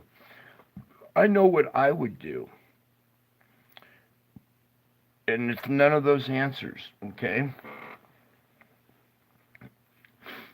Fall to your knees would probably be the best one, okay? Because how are you going to outrun a hand that big that's actually reaching out of the sky to grab you and pluck you out of the crowd?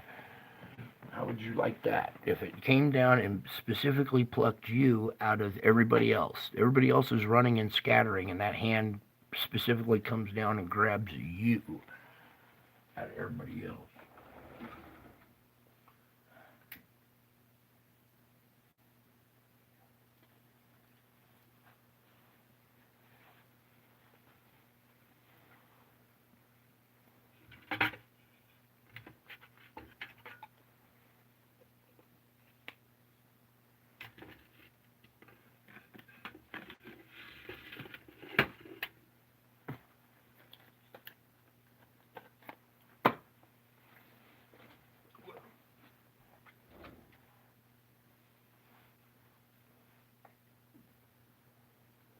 I'm going to show you the hand in the sky tonight, okay? You're gonna learn before it happens.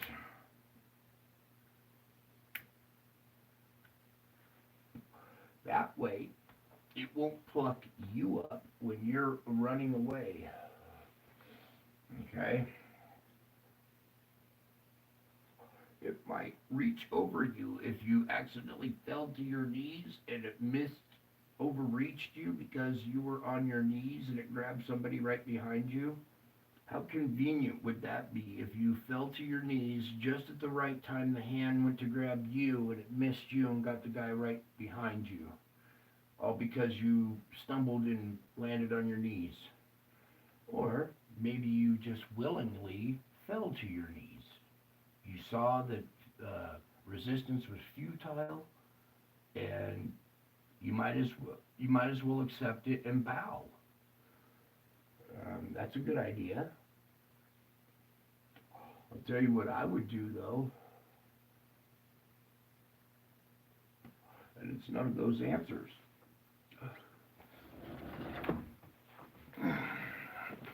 Let's see if you guys know me well,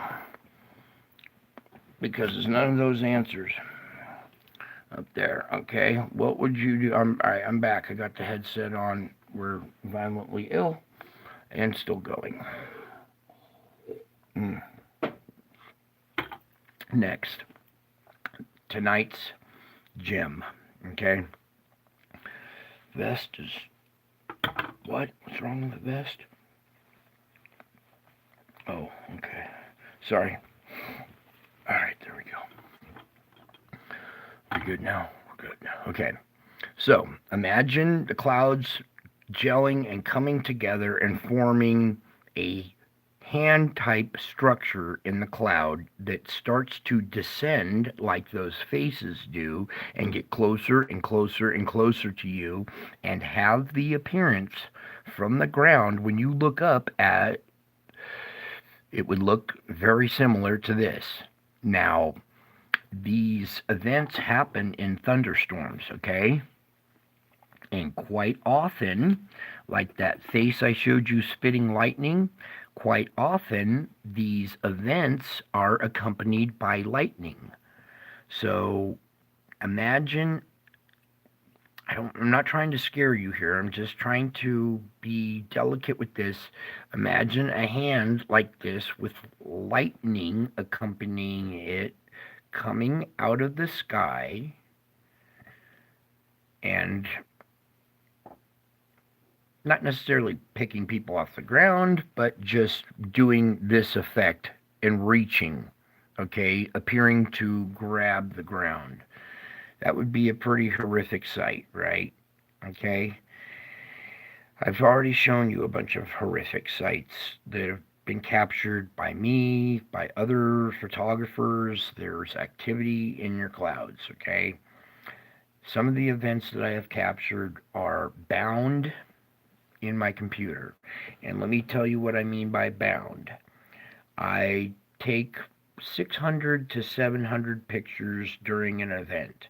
I don't do video. I take a series of stills because I got to take each still and zoom out and compress it.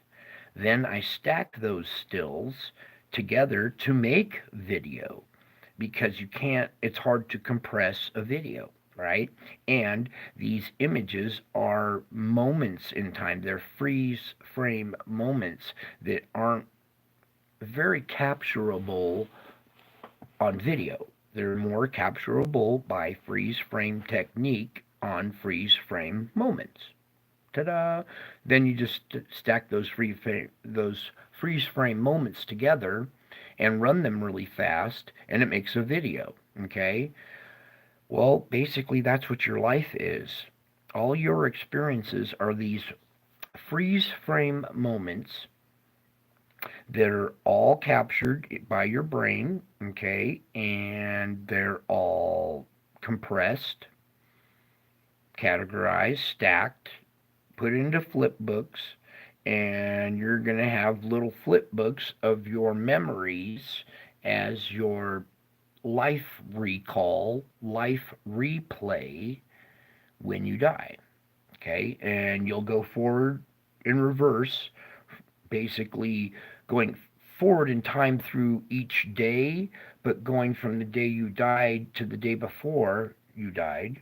What happened forward, you'll experience it forward, you'll relive that day, but then you'll after that day is over, you'll go backward a day. Instead of forward, you'll go to the day before that led up to the day you just witnessed.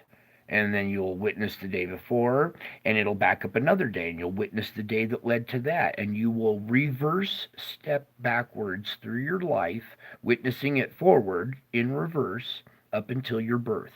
And that's when you will understand the meaning of your life and what role you played, who you influenced along your life path in positive and in negative ways, where you grew and where you didn't, where you struggled and where you resisted, where you finally surrendered and had success and then resisted again.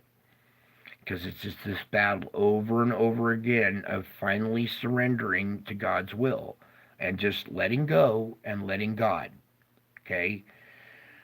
So, that's what's very important as we approach this time frame here, okay? All right. So now we're going to get away from this fake and show you this image. Let me zoom this in. Pull it up.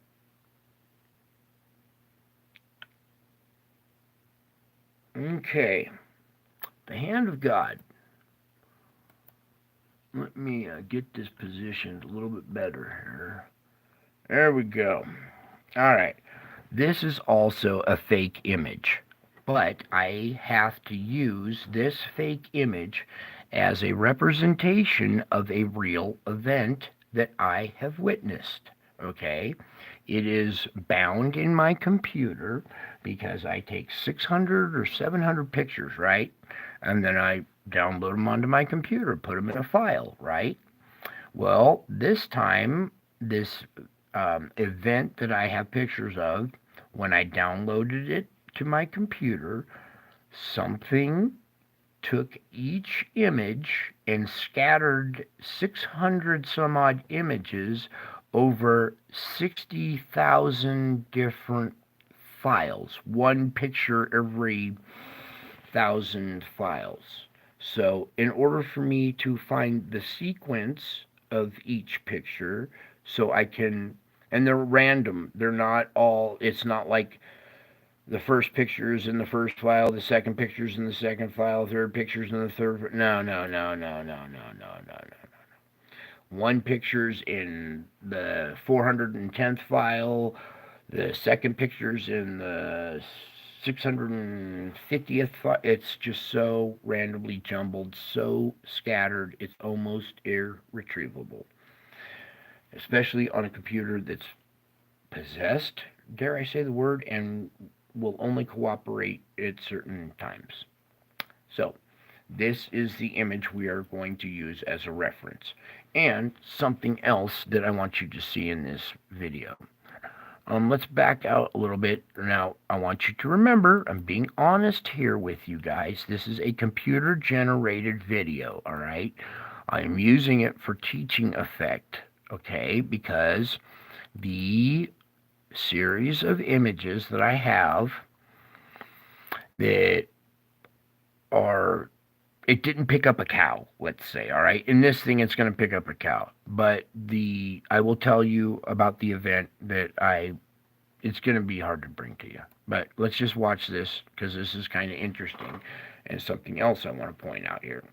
Okay, remember this is semi-real is what I'm trying to point out to you. So it starts off like this, all right? Just common day.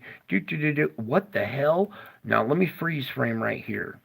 Okay, this image, how do I put this, Lord? Has actually come true. Okay? And, say what? Oh, duh. Okay. Okay. So, here we are, Arizona. What was the date? Oh, it's gone. Anyway, this is a while back. I think you all will recognize this footage once I start playing it. And here we go.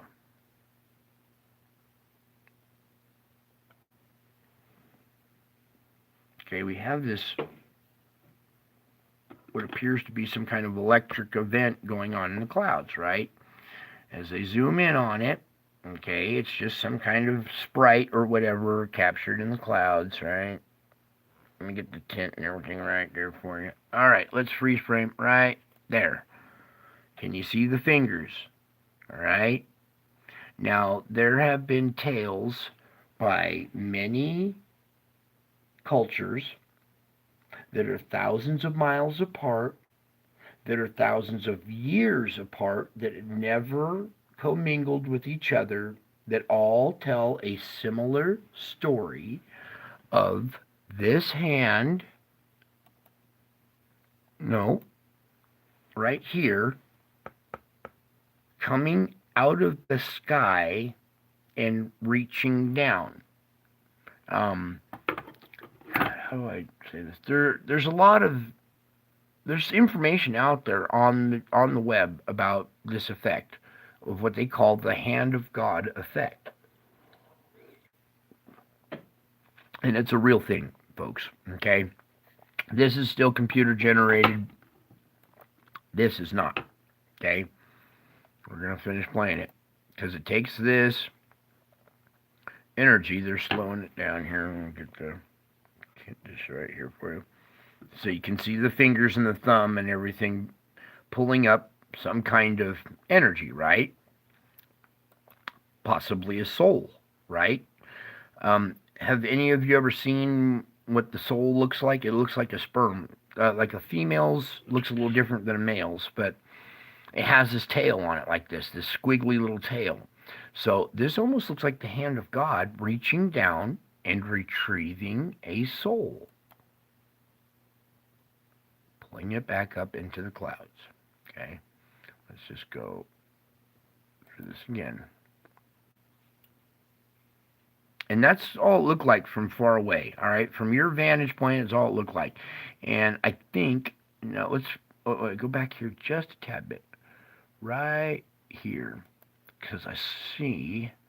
All right, let this event unfold a little bit, and pow.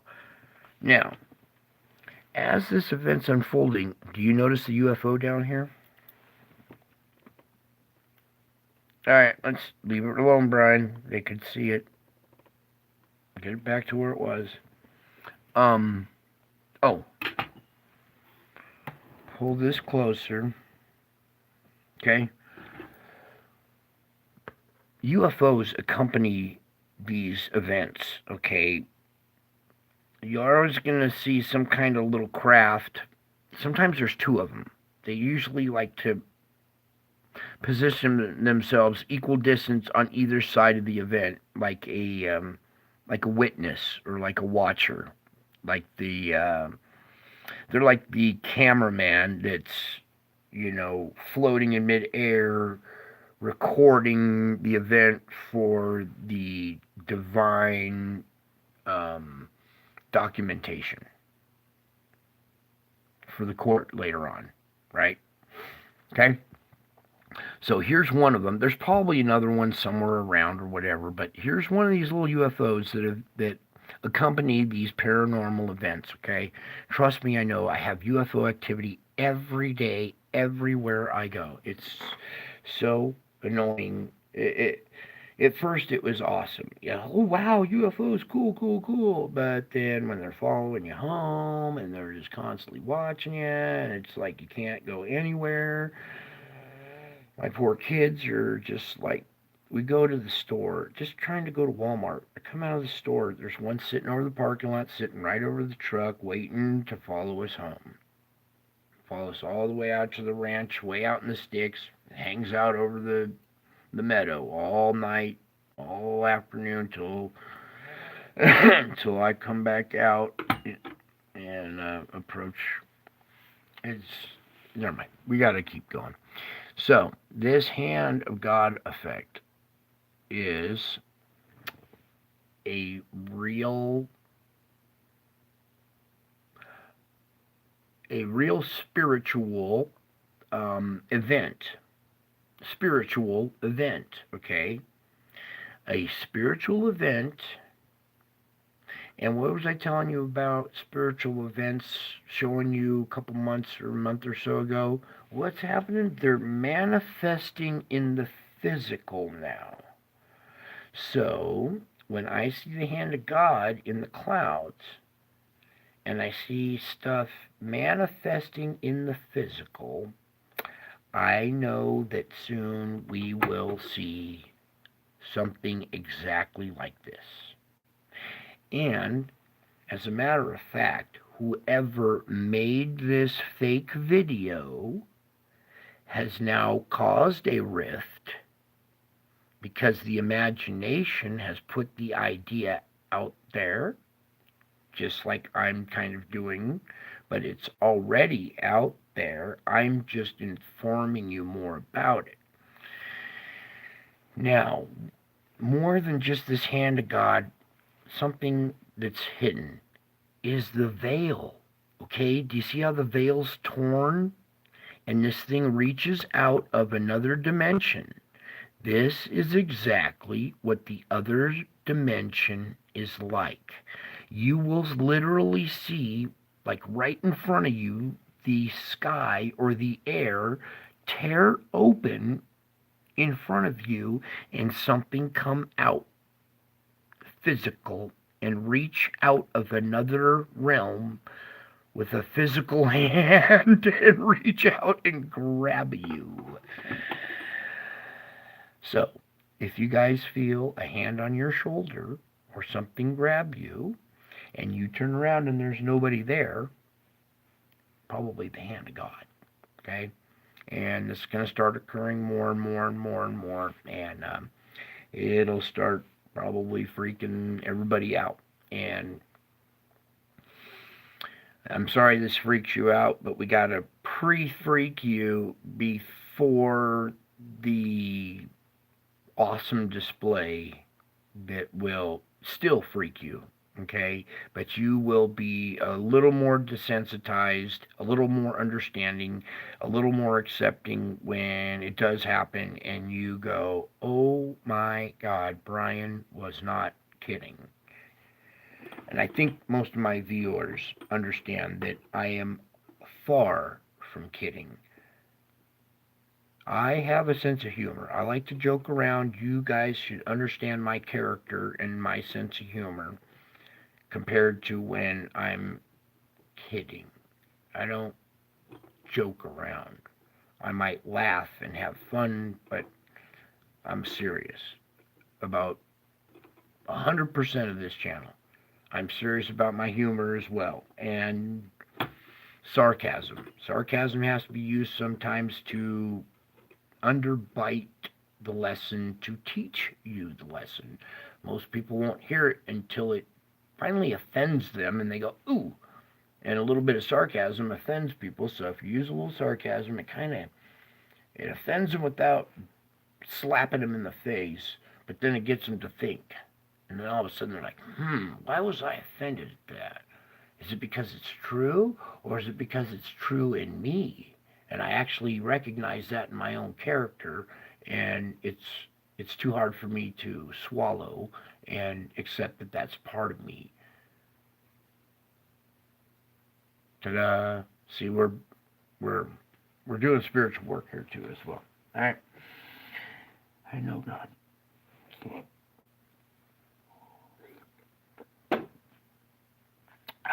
All right. So bear with me here. We're still going deeper, okay? I'll play this some more. Okay? Now, that's just a cow. Now watch how this starts. See, it wasn't there, right? Then you see it just peel open and a hand come out. Would that shock you? When it really happens, what, 50 feet away from you and it grabs something off the ground right next to you? Would you run and go, holy shit? That's your first instinct, right? It's picking. Ooh, did you just cut out? Are you guys back? All right. Bing. All right, I think you guys are back. So, I know it's nightmarish, but the spiritual realm is. And you guys are going to be. I'm sure you're already shocked, but you're going to be really shocked when it does manifest, okay? And I'm here as witness to tell you it is manifesting. So, what would you do? Would you run? Would you stare? Would you fall to your knees? What would you do, Brian? What would you do? Well, I know exactly what's coming and what it looks like, and what to do. And what did this person do? They captured it on video, didn't they? They captured it on video. They didn't run. They got their camera out and they opened it up and they focused on getting this shot correctly in the middle of the screen. We don't need the sound. We don't need you zooming in and trying to do all this fancy schmancy shit. When you see an event unfolding, pull out your camera, methodically open it up, get it recording, get the event in the middle of the frame, and document it until the end. Do not pull down halfway and turn and run.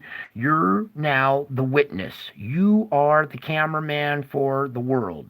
Your stuff is going to be seen, right? A real good cameraman will die for the shot sometimes, all right? And I'm not telling you guys go out there and die for the shot. I do not condone, go stand out in a tornado, stupid shit like that, all right? Use your melons, people, all right? But when you start to see a paranormal event starting to unfold, you can stand there in shock and miss the whole event and pull out your camera at the very last second and catch what? The very last little bit of this thing disappearing in the clouds? No. You want to document as much of it as possible so that we can come along later and we can start picking it apart. Okay? I am a professional at analyzing fake stuff from real stuff because I deal with nothing but authentic real stuff. So I can tell the difference in a big way. I know ways of faking and styles of faking that people would conjure up in their mind to choose to deceive you, right? So those are the exact tactics and techniques that I look for. There are other background subtleties that the normal mind would not even think of putting in there, okay? Trust me, I know everybody's thought patterns, I know them well. And there are hidden anomalies in raw video that people would not think about to look for, and those are the precise things that I look for. I do not study the event. The event is what it is. I'm looking all around for the rest of confirmation to solidify said event. Then we dissect said event. First, we want confirmation. Okay? Digital cameras, they can manipulate stuff so well now, they can trick you into think you're watching Joe Biden talk. They can change the voice, they can change the face, they can change everything. They can make you see Bozo the Clown in the middle, they can just do all kinds of manipulation digitally, all right? But what they can't do digitally is those trillion to one odds of certain things being in certain spots at certain times.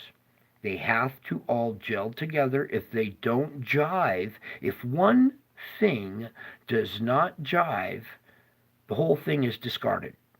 Every single thing has to come together perfectly, and everything has to jive in order for it to be authentic. All right? Mistakes, people make mistakes left and right. all over the place. In fact, everything that most humans do is all mistake. Most people have never even understood what perfection is, but I look for flaws and mistakes and hiccups. Okay, that's how I dissect stuff, and that's how I can tell genuine from real stuff. This is a real event. Okay, this is the hand of God event. All right, this is the real deal. The other ones are digital. I'll tell you what's digital, and I'll tell you what's not. That is a real event. I have seen similar events like this firsthand myself.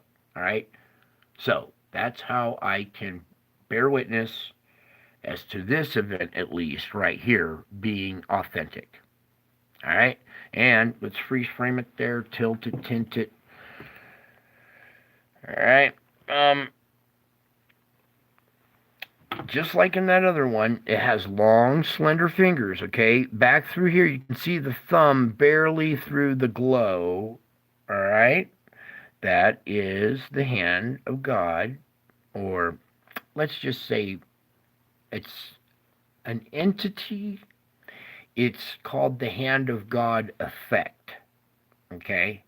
So, absorb that for a minute, all right, you guys? That's a real event. This is it says strange anomaly in the sky, right? A lot of people thought this was just a UFO going from one cloud to another, but it wasn't until you zoom in and get closer up on it that you see that it's a hand. All right.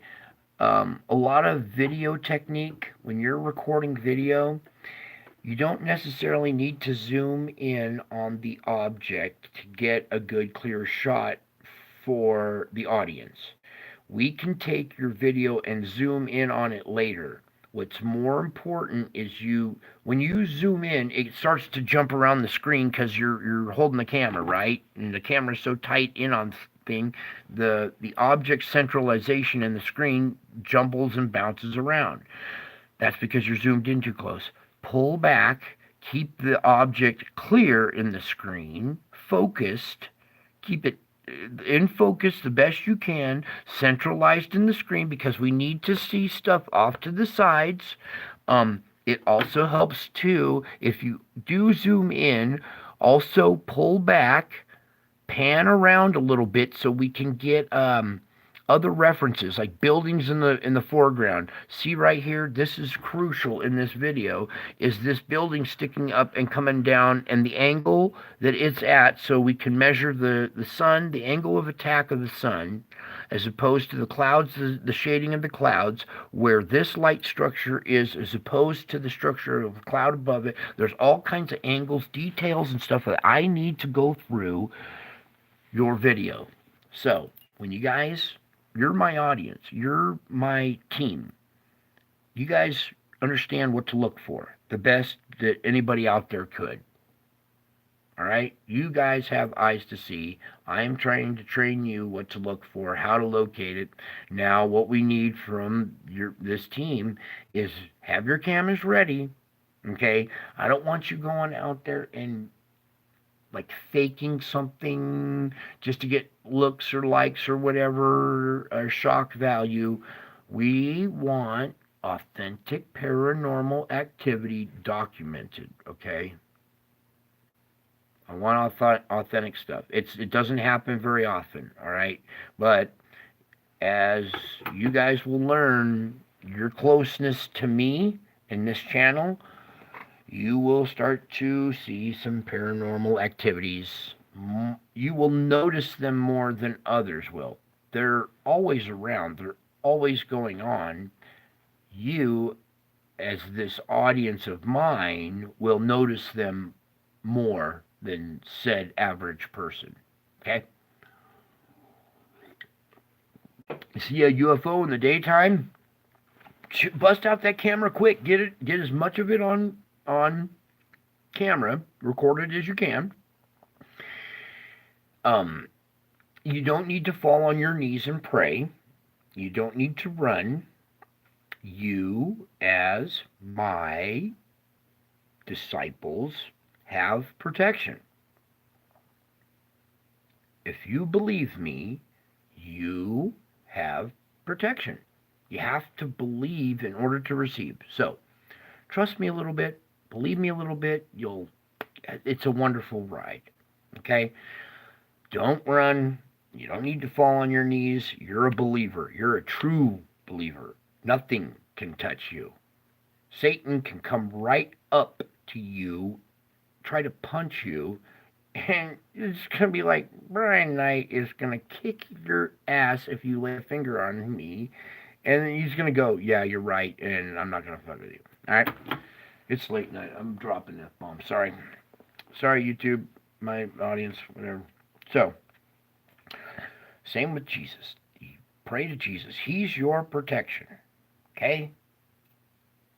Not necessarily me. Pray to Jesus, okay? You want protection. You already understand the spiritual realm now and how it works. Your faith has gone to knowledge. You now know.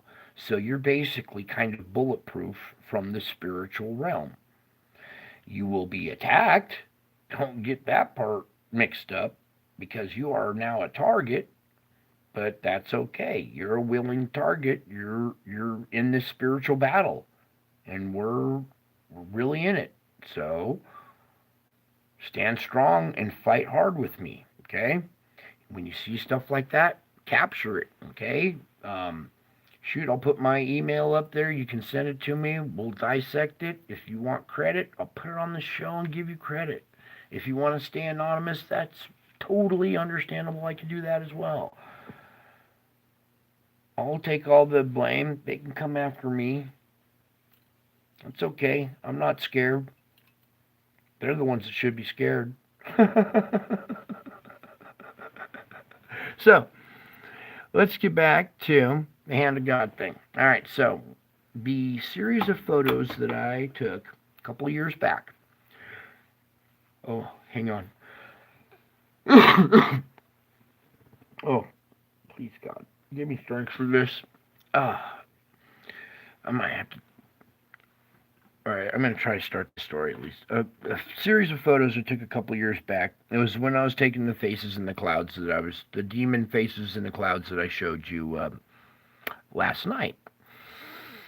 And one of these events was, let me just get it started. I noticed in a clear blue sky a cloud forming, and the cloud was forming in the shape of a ring, a perfect circular ring, kind of like just not like that, but just a round, circular, white cloud with a circular hole in the middle, and it was round. It was two cookie cutter round ring shape. Where is it, Lord? I just had the ring. Oh, he tried to steal it. I saw that. For instance, just this. All right, I saw this shape growing in the clouds. It wasn't straight across. It wasn't straight circular like this. I saw a cloud forming a ring at an angle like that, okay? Angle of attack like that in the sky, all right? And it's the only cloud, and it's making a really tight circular ring. It's not all puffy and fuzzy. And pretty soon, this perfectly cookie-cutter ring-shaped cloud, the sun comes out from behind the mountains or behind the clouds that were way back behind me and illuminates this ring in the sky. All of a sudden, this perfectly circular cloud starts to glow bright gold. Not white like a cloud. The cloud turned a not pink, not orange, but a yellow, vibrant gold. And I was like, what the heck? So I pulled out my camera. I started snapping my pictures, right? I already started snapping pictures when I saw this cloud. I'm like, I think we have an event unfolding. So I got it from the moment it was half fuzzy to when it turned into a defined ring like this. Then I captured the moment it bing glowed gold for probably 30 frames. I have the gold ring. And then something strange happened.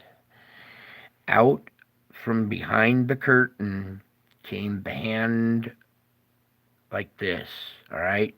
Not the hand of God. It was a hand. And I see this hand reaching out to grab a ring, not a cow, but reaching out to grab this ring. But as it went to grab the ring, it didn't pinch it like this. The hand, where'd the ring go again, Lord? Oh, okay. This sucker keeps trying to steal my ring. Say the ring's sitting in the sky like this, all right? You see this pinky right here, this hand? Let's zoom in a little tighter, because I'm going to try to describe to you this event that unfolded and the best I can. So the hand comes out from the other dimension, similar to this. It's not a black curtain effect like this, Hollywood effect like this. The arm just grows out of the other dimension. You don't get to see the tear in the veil. It just comes out of nowhere. It just comes out of that dimension like out of thin air. Out of thin air, and manifests three-dimensionally physically. Okay, this hand, see how this pinky's kind of draped? The hand came out more straight, reaching out like this, and it slid its finger through the ring. You made me drop it right at that time, didn't you? This is impossible. Okay, I got it back.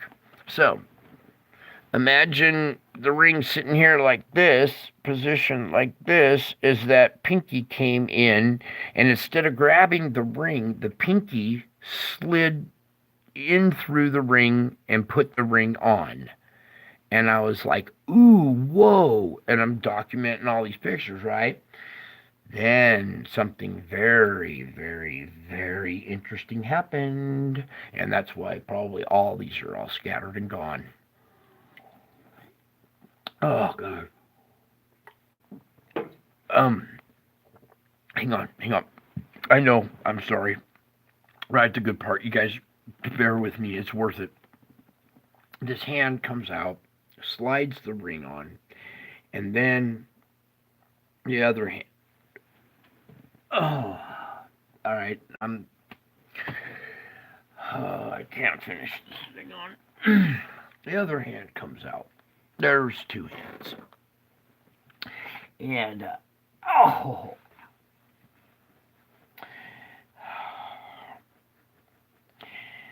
okay, screw the break. I gotta finish the story.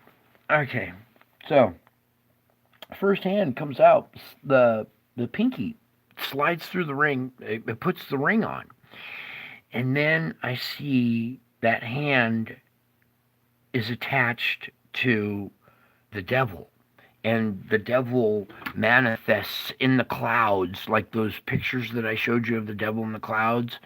And he's got this smile on his face, like, yes, I've got the ring.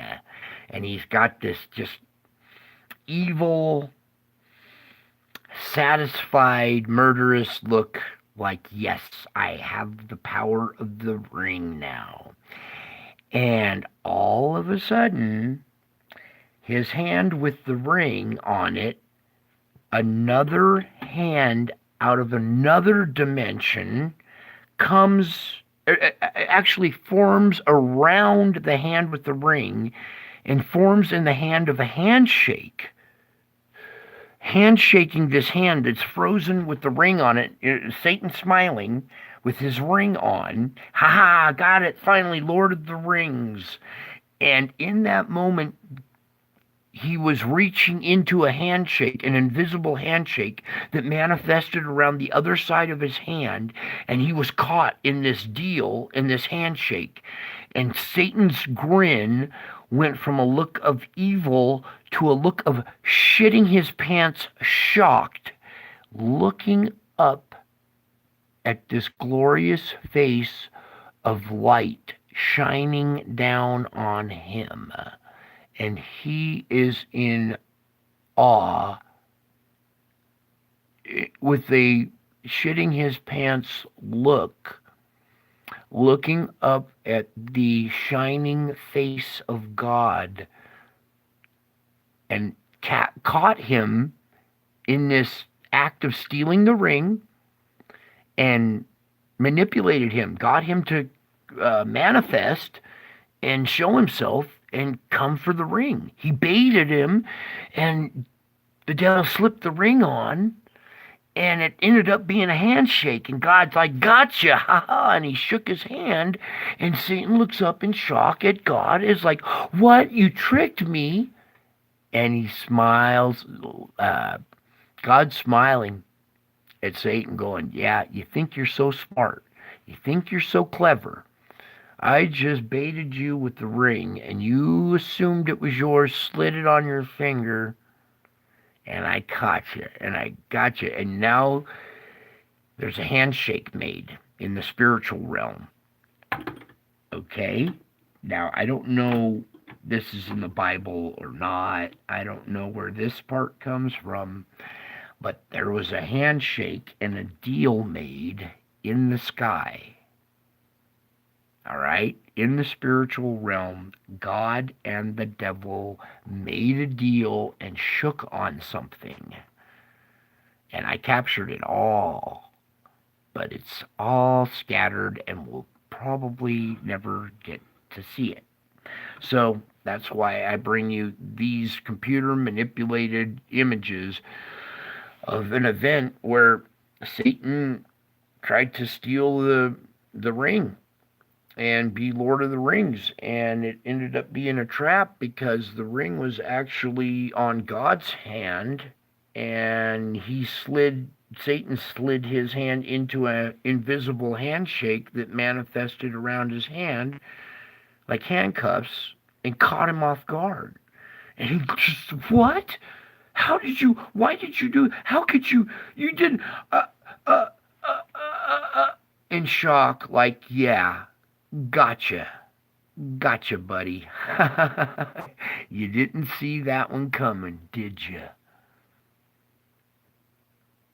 And it was a hand like this. The Satan type hand looked a lot like this, and the God hand was much, much bigger. It was more like that with lightning. Okay? So, what would you do? Well, as a true believer, he's not going to come and grab you. If he does, shoot, that's a good thing, and you're going to heaven then, right? So would it be a good thing if you saw a big hand coming to pluck you up, take you off of this hellhole? Would you wave your arms and be like, "Hey, me, grab me, I'm right here. Take me away"? So what would you do? Would you fall to your knees? Would you get the video? Would you stare? Would you run? This isn't real. These people are reacting to something else in the sky that's been covered up by this manipulated hand, okay? But this is a 100% serious question. And I want you guys to start thinking seriously, long and hard, after all the evidence I have shown you. I want you to start thinking long and hard. What would you do? Why is this out there on the internet? Maybe they're throwing hints at you. Well, I'm telling you, these are hints they're throwing at you. Prepare for events like something like this, because I've already seen the hand of God effect like this in the sky already. And I witnessed a handshake. Okay? So that's pretty, it should be pretty compelling stuff for you guys. Unfortunately for me, it's a living nightmare. Imagine being alive and conscious and you can't escape this, and it just follows you, attacks you everywhere you go. In fact, now it's time to tell you about our little battle last night, okay?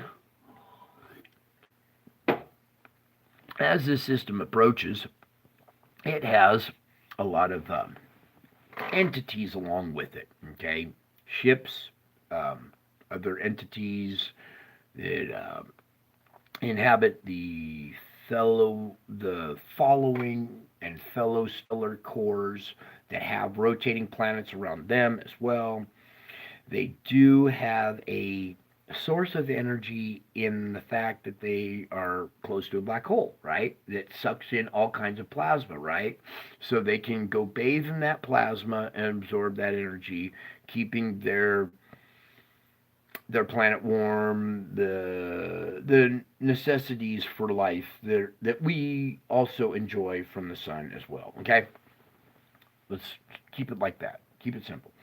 So there are other entities that are accompanying all this. All right, and let's just say they like to duke it out with me, right? Especially me, especially me. And this battle raged all night last night. All night. Even while I was going live, even after I went live, I did not get to go to sleep because the, the battle rages until sunrise. Basically, these entities will stop at the crack of dawn. As soon as the sun breaks the horizon, it's over, right? Until sunset, and then once the darkness hits, they come out of the shadows and the brutal attack starts. I even get attacked during the daytime now. Okay, it's just every second, every day now. So the nighttime battle's over. I take out huge platoons, squads. I just decimate everything everywhere I go. Okay, in the corner is this, say, general, colonel, lieutenant colonel type demon, big mother effer, right? He's big, tough thing, dude. Beat the shit out of me, right? Physically, can out physically power my human capacity, or my capacity in this human shell is like, imagine the biggest not sumo wrestler, the biggest WWF wrestler beating up some old man with a cane, right? That's the kind of comparison it is. And we were dancing all night long, baby. We are taking it down. We are destroying and rebuilt, just annihilating shit in that spiritual realm. Crack of dawn comes, and it's my turn to take a break, right? Because the battle's over. I get to, you know, take a shower, get ready, take a nap, maybe eat something. This entity manifests in the physical. Are you there? Oh. This entity manifests in the physical, climbs into my bed, covers himself with my blankets, puts his head on my pillow, and proceeds to tell me I have an alarm set. I go, what the hell are you doing? This is round two. This is not like you get to lay down and take a nap. We're in a boxing match with Tyson here, motherfucker. You don't just get to round one and I kick your ass and you're like, oh, okay, I'm going to go curl up in your bed and take your nap for you. What the? Who do you think you are? Unbelievable gall these entities have. Gonna lay in my bed and put his head on my pillow and cover himself in my blankets when it's my turn to sleep. I did all the hard work and all the battle, right? I'm sore as hell. It's my turn to get some rest. And this entity jumps in my bed and proceeds to take my spot and tell me I have an alarm set. Well, guess what? I'll just wait until your alarms go off. I will be here ready and waiting. Take your little nap. I will stay awake and kick ass the whole time while you are recharging your batteries and sleeping, because you're going to need it for round two when I unleash on you. this stuff is just off the hook. I wish you guys could see this. You will see it. It's no. We can't switch to that number. You will see it in the courtroom. You're gonna laugh. You're gonna be like, "No way, Brian was telling the truth," and you're just gonna laugh. Oh, some other stuff we need to report on. Yes, thank you, Lord, for distracting me. Y'all know Stephen Ben-Nun. If you don't, get your butt over to Israeli News Live. This gentleman's very wise. I know him well. Let's just leave it at that, okay? I'm not going to tell you his relationship to me. Let's just say I know him well, okay? And in this report, he talks about Planet X throughout the ancient documents, okay? He goes into other codex and other texts besides the Bible, okay? Because there's other civilizations that were thousands of years, ow, thousands of miles.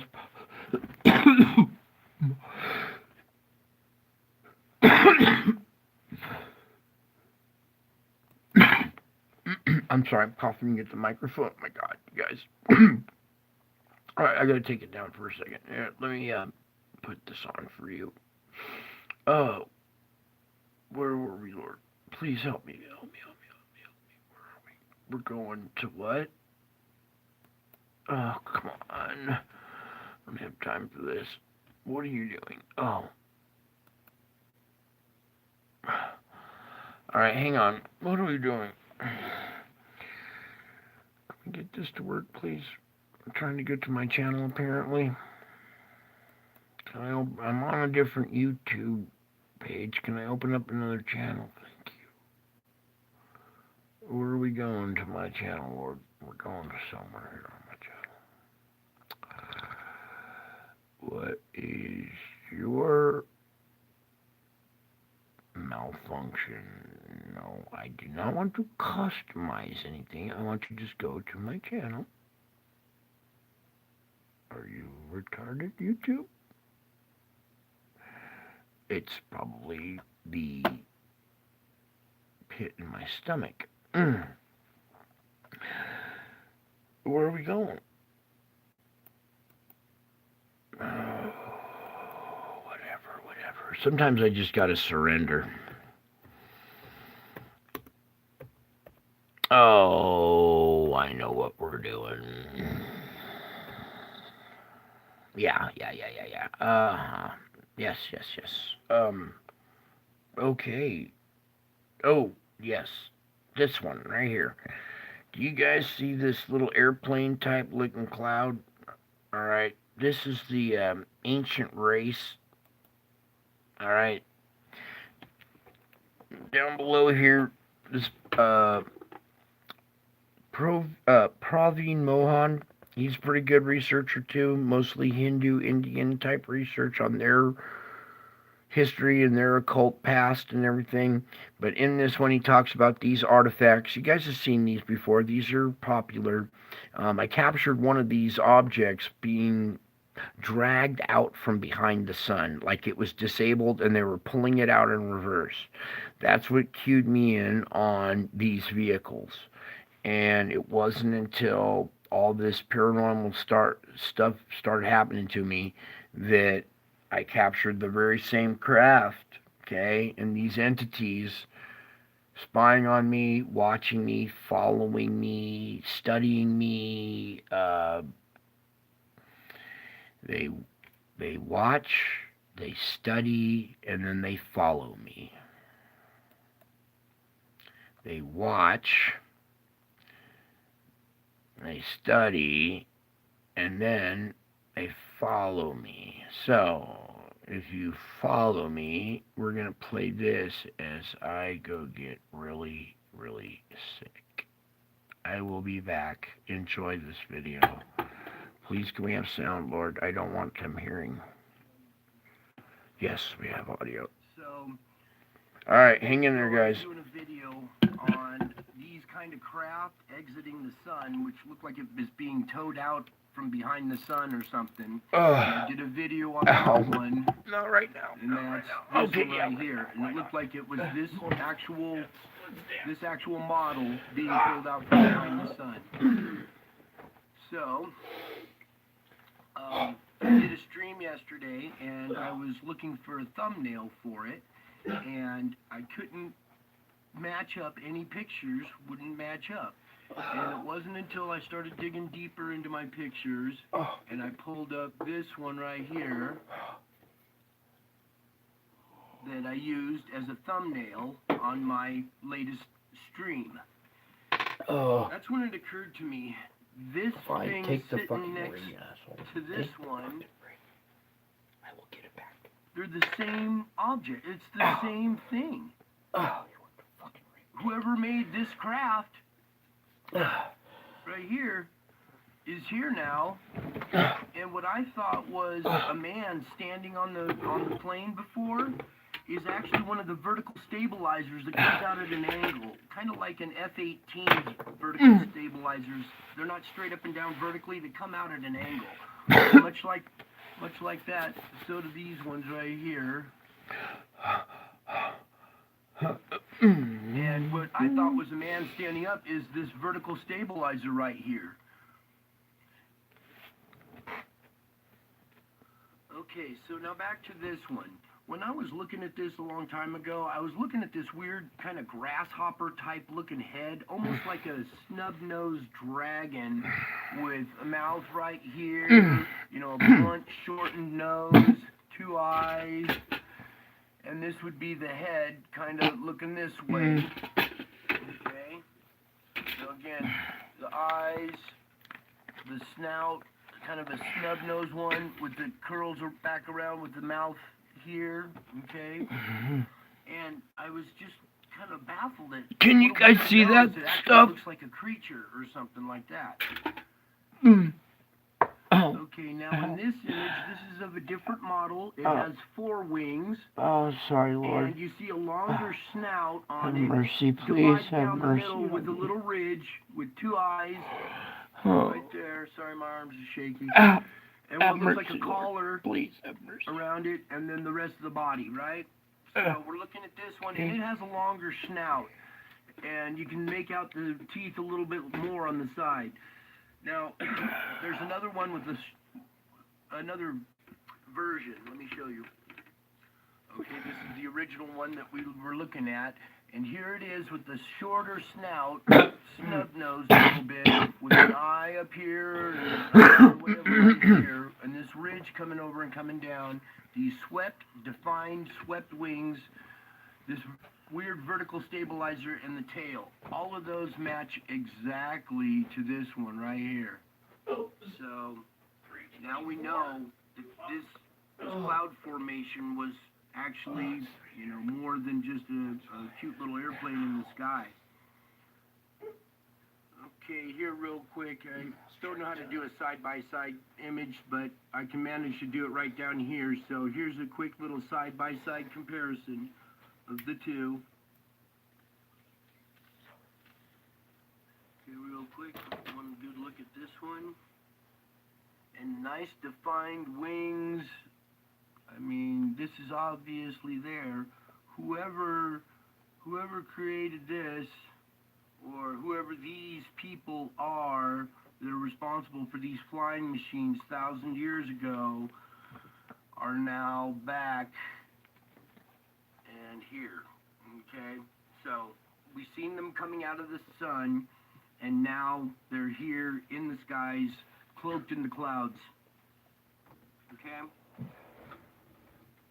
Now, as we close up here, I want you guys to go over to this gentleman's channel, Praveen Mohan. He does excellent research, and I think you'd find this video very entertaining. And just let's go real quick through some of the cool ones that he's got. There's this one.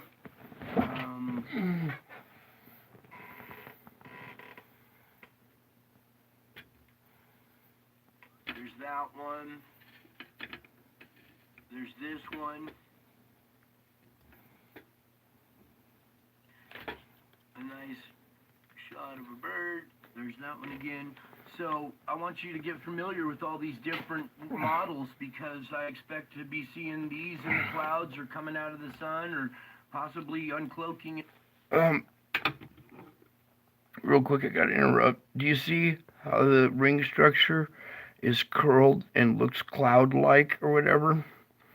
So that's how they blend in with the clouds. Is their shape is already kind of cloud-like in structure.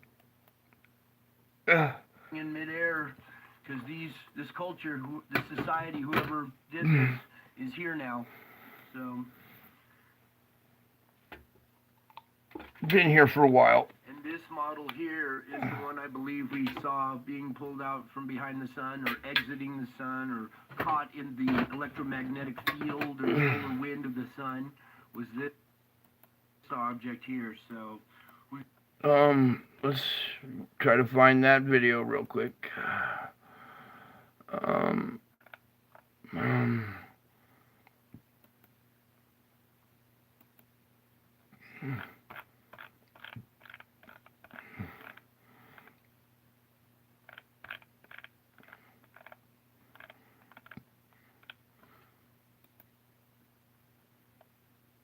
Thank you, Lord, for doing that for me.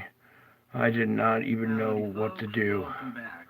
So here we got you today, August 18th of 2020. This is the current loop that's in progress. Oh, it's in this solar report. I'm doing this video, and I'm gonna let the loop run for a minute. For those of you who have been with me for a while and know the techniques I use to look at these things, use the techniques I described to see if you can spot what's in here before I start pointing it out. There is a big round black object right here passing by the sun, and here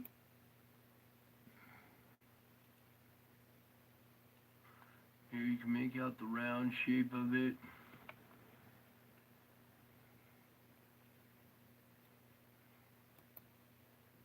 Earlier, as this thing starts to emerge, you can see these streaks. These white streaks are like painting the contour of it, so you can make it out. We'll go a couple of frames ahead. And there it is again. This way. Hang on. At this frame that was maybe 15 frames later from where we left off, and I wanted to see if you guys can make out what looks like a fighter jet with wings going out, coming back. Here's the fuselage. Here's the tail going up and coming down, coming back, and here's the other wing coming out and going back in like this. It's three-dimensional, and you're looking at it across like this way, okay? So it looks awfully familiar to something I've seen before. Now here we are at a few frames earlier as this thing starts to emerge. You can see these streaks. These white streaks are like painting the contour of it, so you can make it out. We'll go a couple of frames ahead. And there it is again, now with black lines painting it. Okay, here I've zoomed in on it. You can make out the wing coming back, and wing over here, coming forward. Here's the tail section coming down, coming back, and then going out again. Yeah, this shape right here of like some kind of flying machine or fighter jet reminds me a lot of this. These artifacts that were found, I think, in Colombia, and there's 18 different versions, little fighter jet versions, and I just took this one as an example, but I think maybe you can see what I'm talking about when I say this thing and this thing are looking very similar. A lot like these ones here. This one here. There's all different kinds of them. There's like 18 different versions. That one almost looks like a dragon.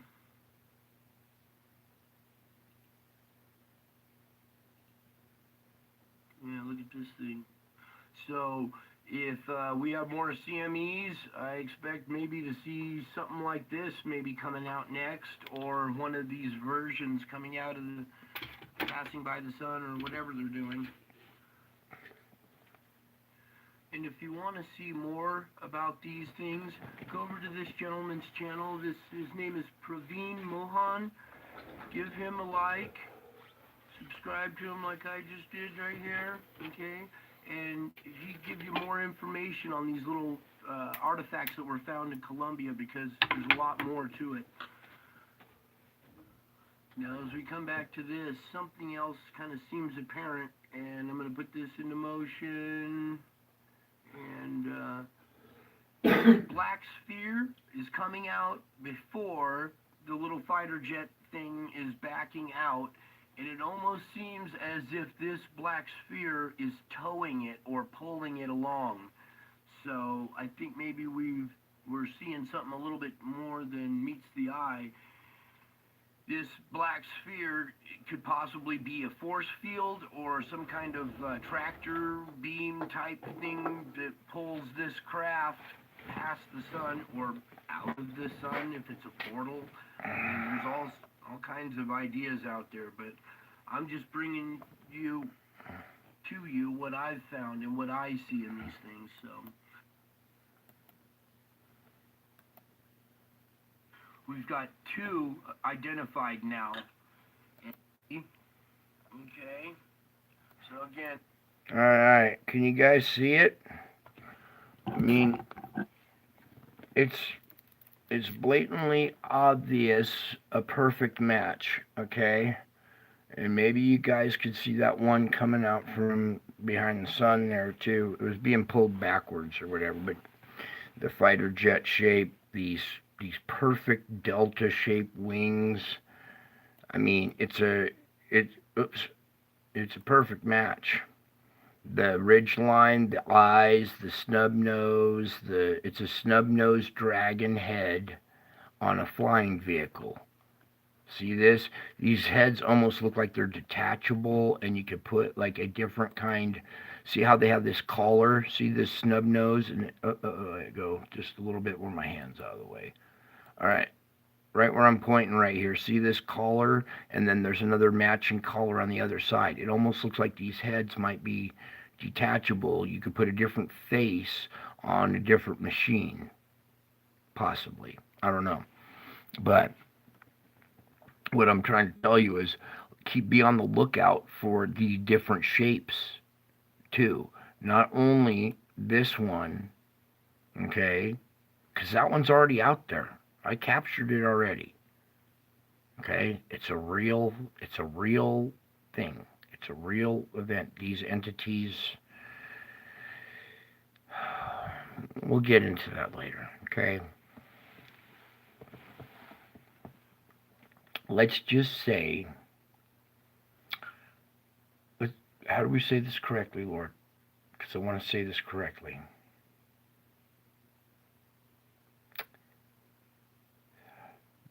These, regardless who these entities are, say it right, Lord. What do you want?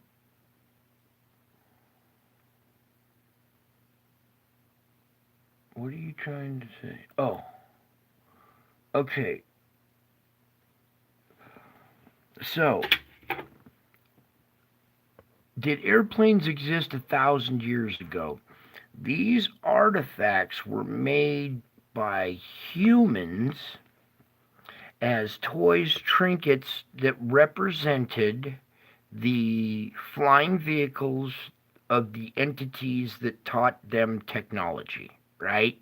So they documented it by making jewelry, idols, or whatever out of gold to commemorate, document, however, their interaction, like my interaction with these beings, okay?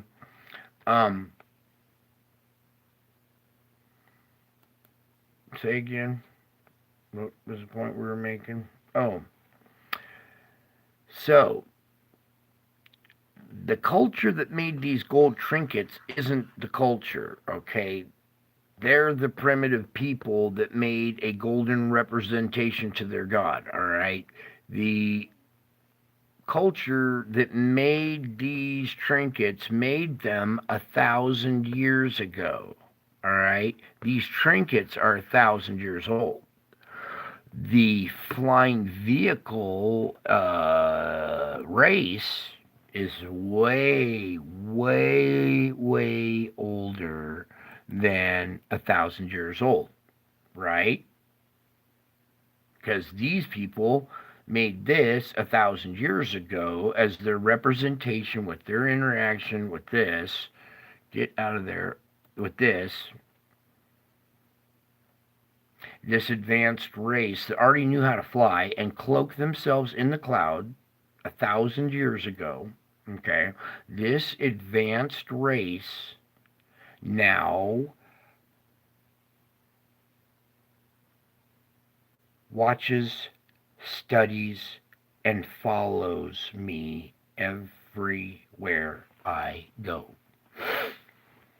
They're not here to attack, they're here to study me. I am, for some reason, a magnet these guys want to study. Okay? Now where, Lord?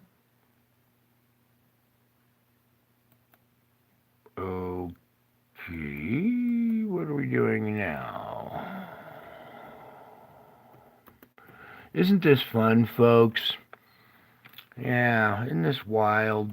This is just nuts. I'm glad you guys are along with me for this stuff because no one would believe me when I told them this stuff. Start zooming in, pulling it over a little bit. Alright, there's Yoda's face. Do you guys see Yoda right there? I think I showed you this one, these giant faces in the clouds. Here's his ear coming out. Here's his other ear coming out. Here's his bald dome head. Here's an eye, the chubby, short, chubby little cheeks, the short, stubby little chin. If this, the finger in this video is basically on his chin, it's hiding behind these power lines. This face was in the sky when I was driving, and it wasn't until I got to this stoplight that I had a moment to stop, pull out my camera. Actually, I knew this stoplight was coming up, and I thought, this is my opportunity right now. I got the phone out, got it ready. I don't drive and text. That's like a big no-no. Pet peeve I hate. But for a moment like this, as I approached the stoplight, I had to pull out my phone, open up the camera. So at this red light, I was able to squeeze off the best images for you guys. Can you see Yoda there in the sky? Alright, I'm going to keep it kind of freeze-framed on this because this is one of the clearest images during this video, okay? The Sierra Nevadas are down here below. We'll play the video a little bit, finish it off, so you can see how big this face is compared to the Sierra Nevadas, huge mountains below, okay? Now, not only do I have advanced races from the past that watch, that study, watch, and follow me everywhere I go, I also have ascended masters like Yoda. That's what this symbolizes in the sky. I was like, how does Star Wars play a part in this? This is crazy. Well, he's an ascended master, isn't he? Yoda is wise. Everybody should listen to Yoda. But something else is going on in here, too. There are multiple faces in here. Yes, you can see a cat. There's also the Mogwai gremlin. If you just shift the eye just a tad bit lower and make this the eye, like there's a big black pupil and a white iris right here, and this would be the other eye still, and then you cut off the rest, and it's the Mogwai gremlin before you feed it, okay? So a lot of these entities that you see in movies, all with these ears pointed out to the left like this. The ears pointed out to the left and right at sharp angles. Is that starting to give it away a little bit? The only thing that this is missing is horns.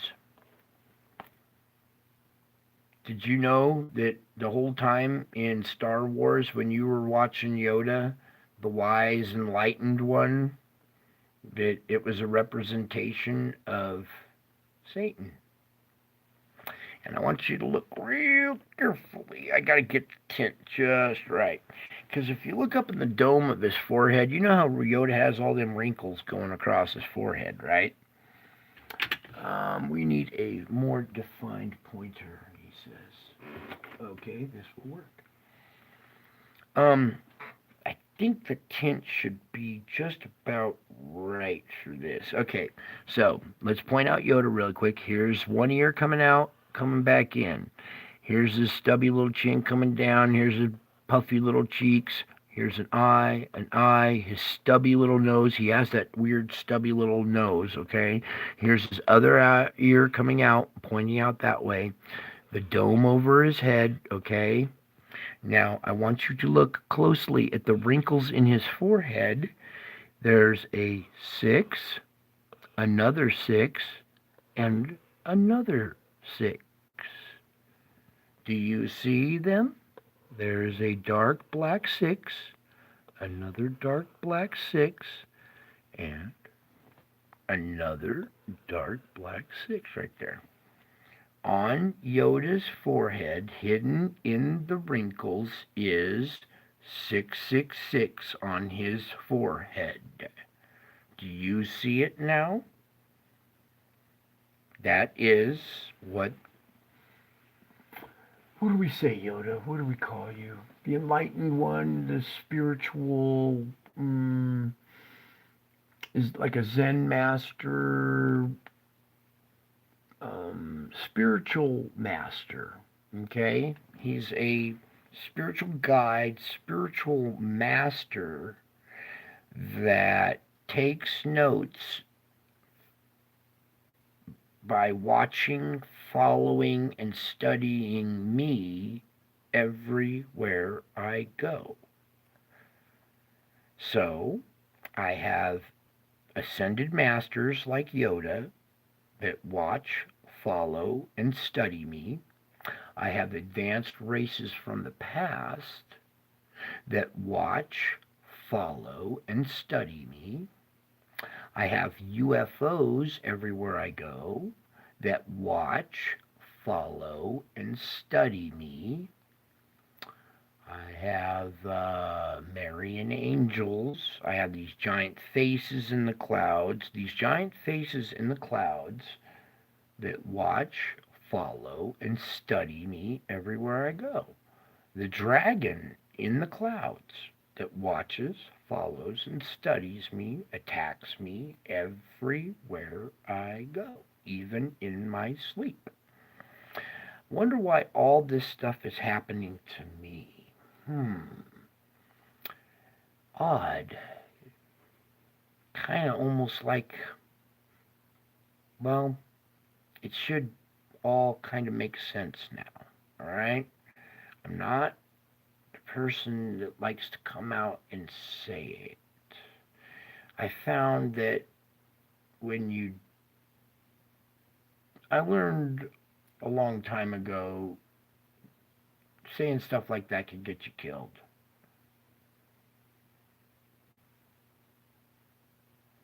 So, I can't really say it because it would come off weird. People would instantly go, oh, that's the crazy dude. Yeah, well, look who's crazy now, huh? It's not me. It's the rest of the world. It's not you guys. Definitely not you guys. You guys are here because you can see. You have eyes to see. You have ears to hear me, don't you? You're starting to understand how blessed you really are as my audience. Getting it now? It's a wonderful thing. It's a wonderful thing. Okay? We have our object coming in today. We have wild weather. Where do we do with the wild weather, Lord? There it is. We have wild weather coming in, okay? I expect we might see, I just showed you faces in the clouds from the last storm. The face we looked at last night, the blended face with the dragon and my face blending in together, sharing an eye that's popping out of my head and popping out of the dragon's head, and we're sharing it together. Who would do such a thing like that? Who has Satan showing up, manifesting in the physical and duking it out physically? It's because of who I am. It's not because of who you are. It's not happening to you. It's happening all around you, but it's actually physically, spiritually, emotionally, everything happening to me.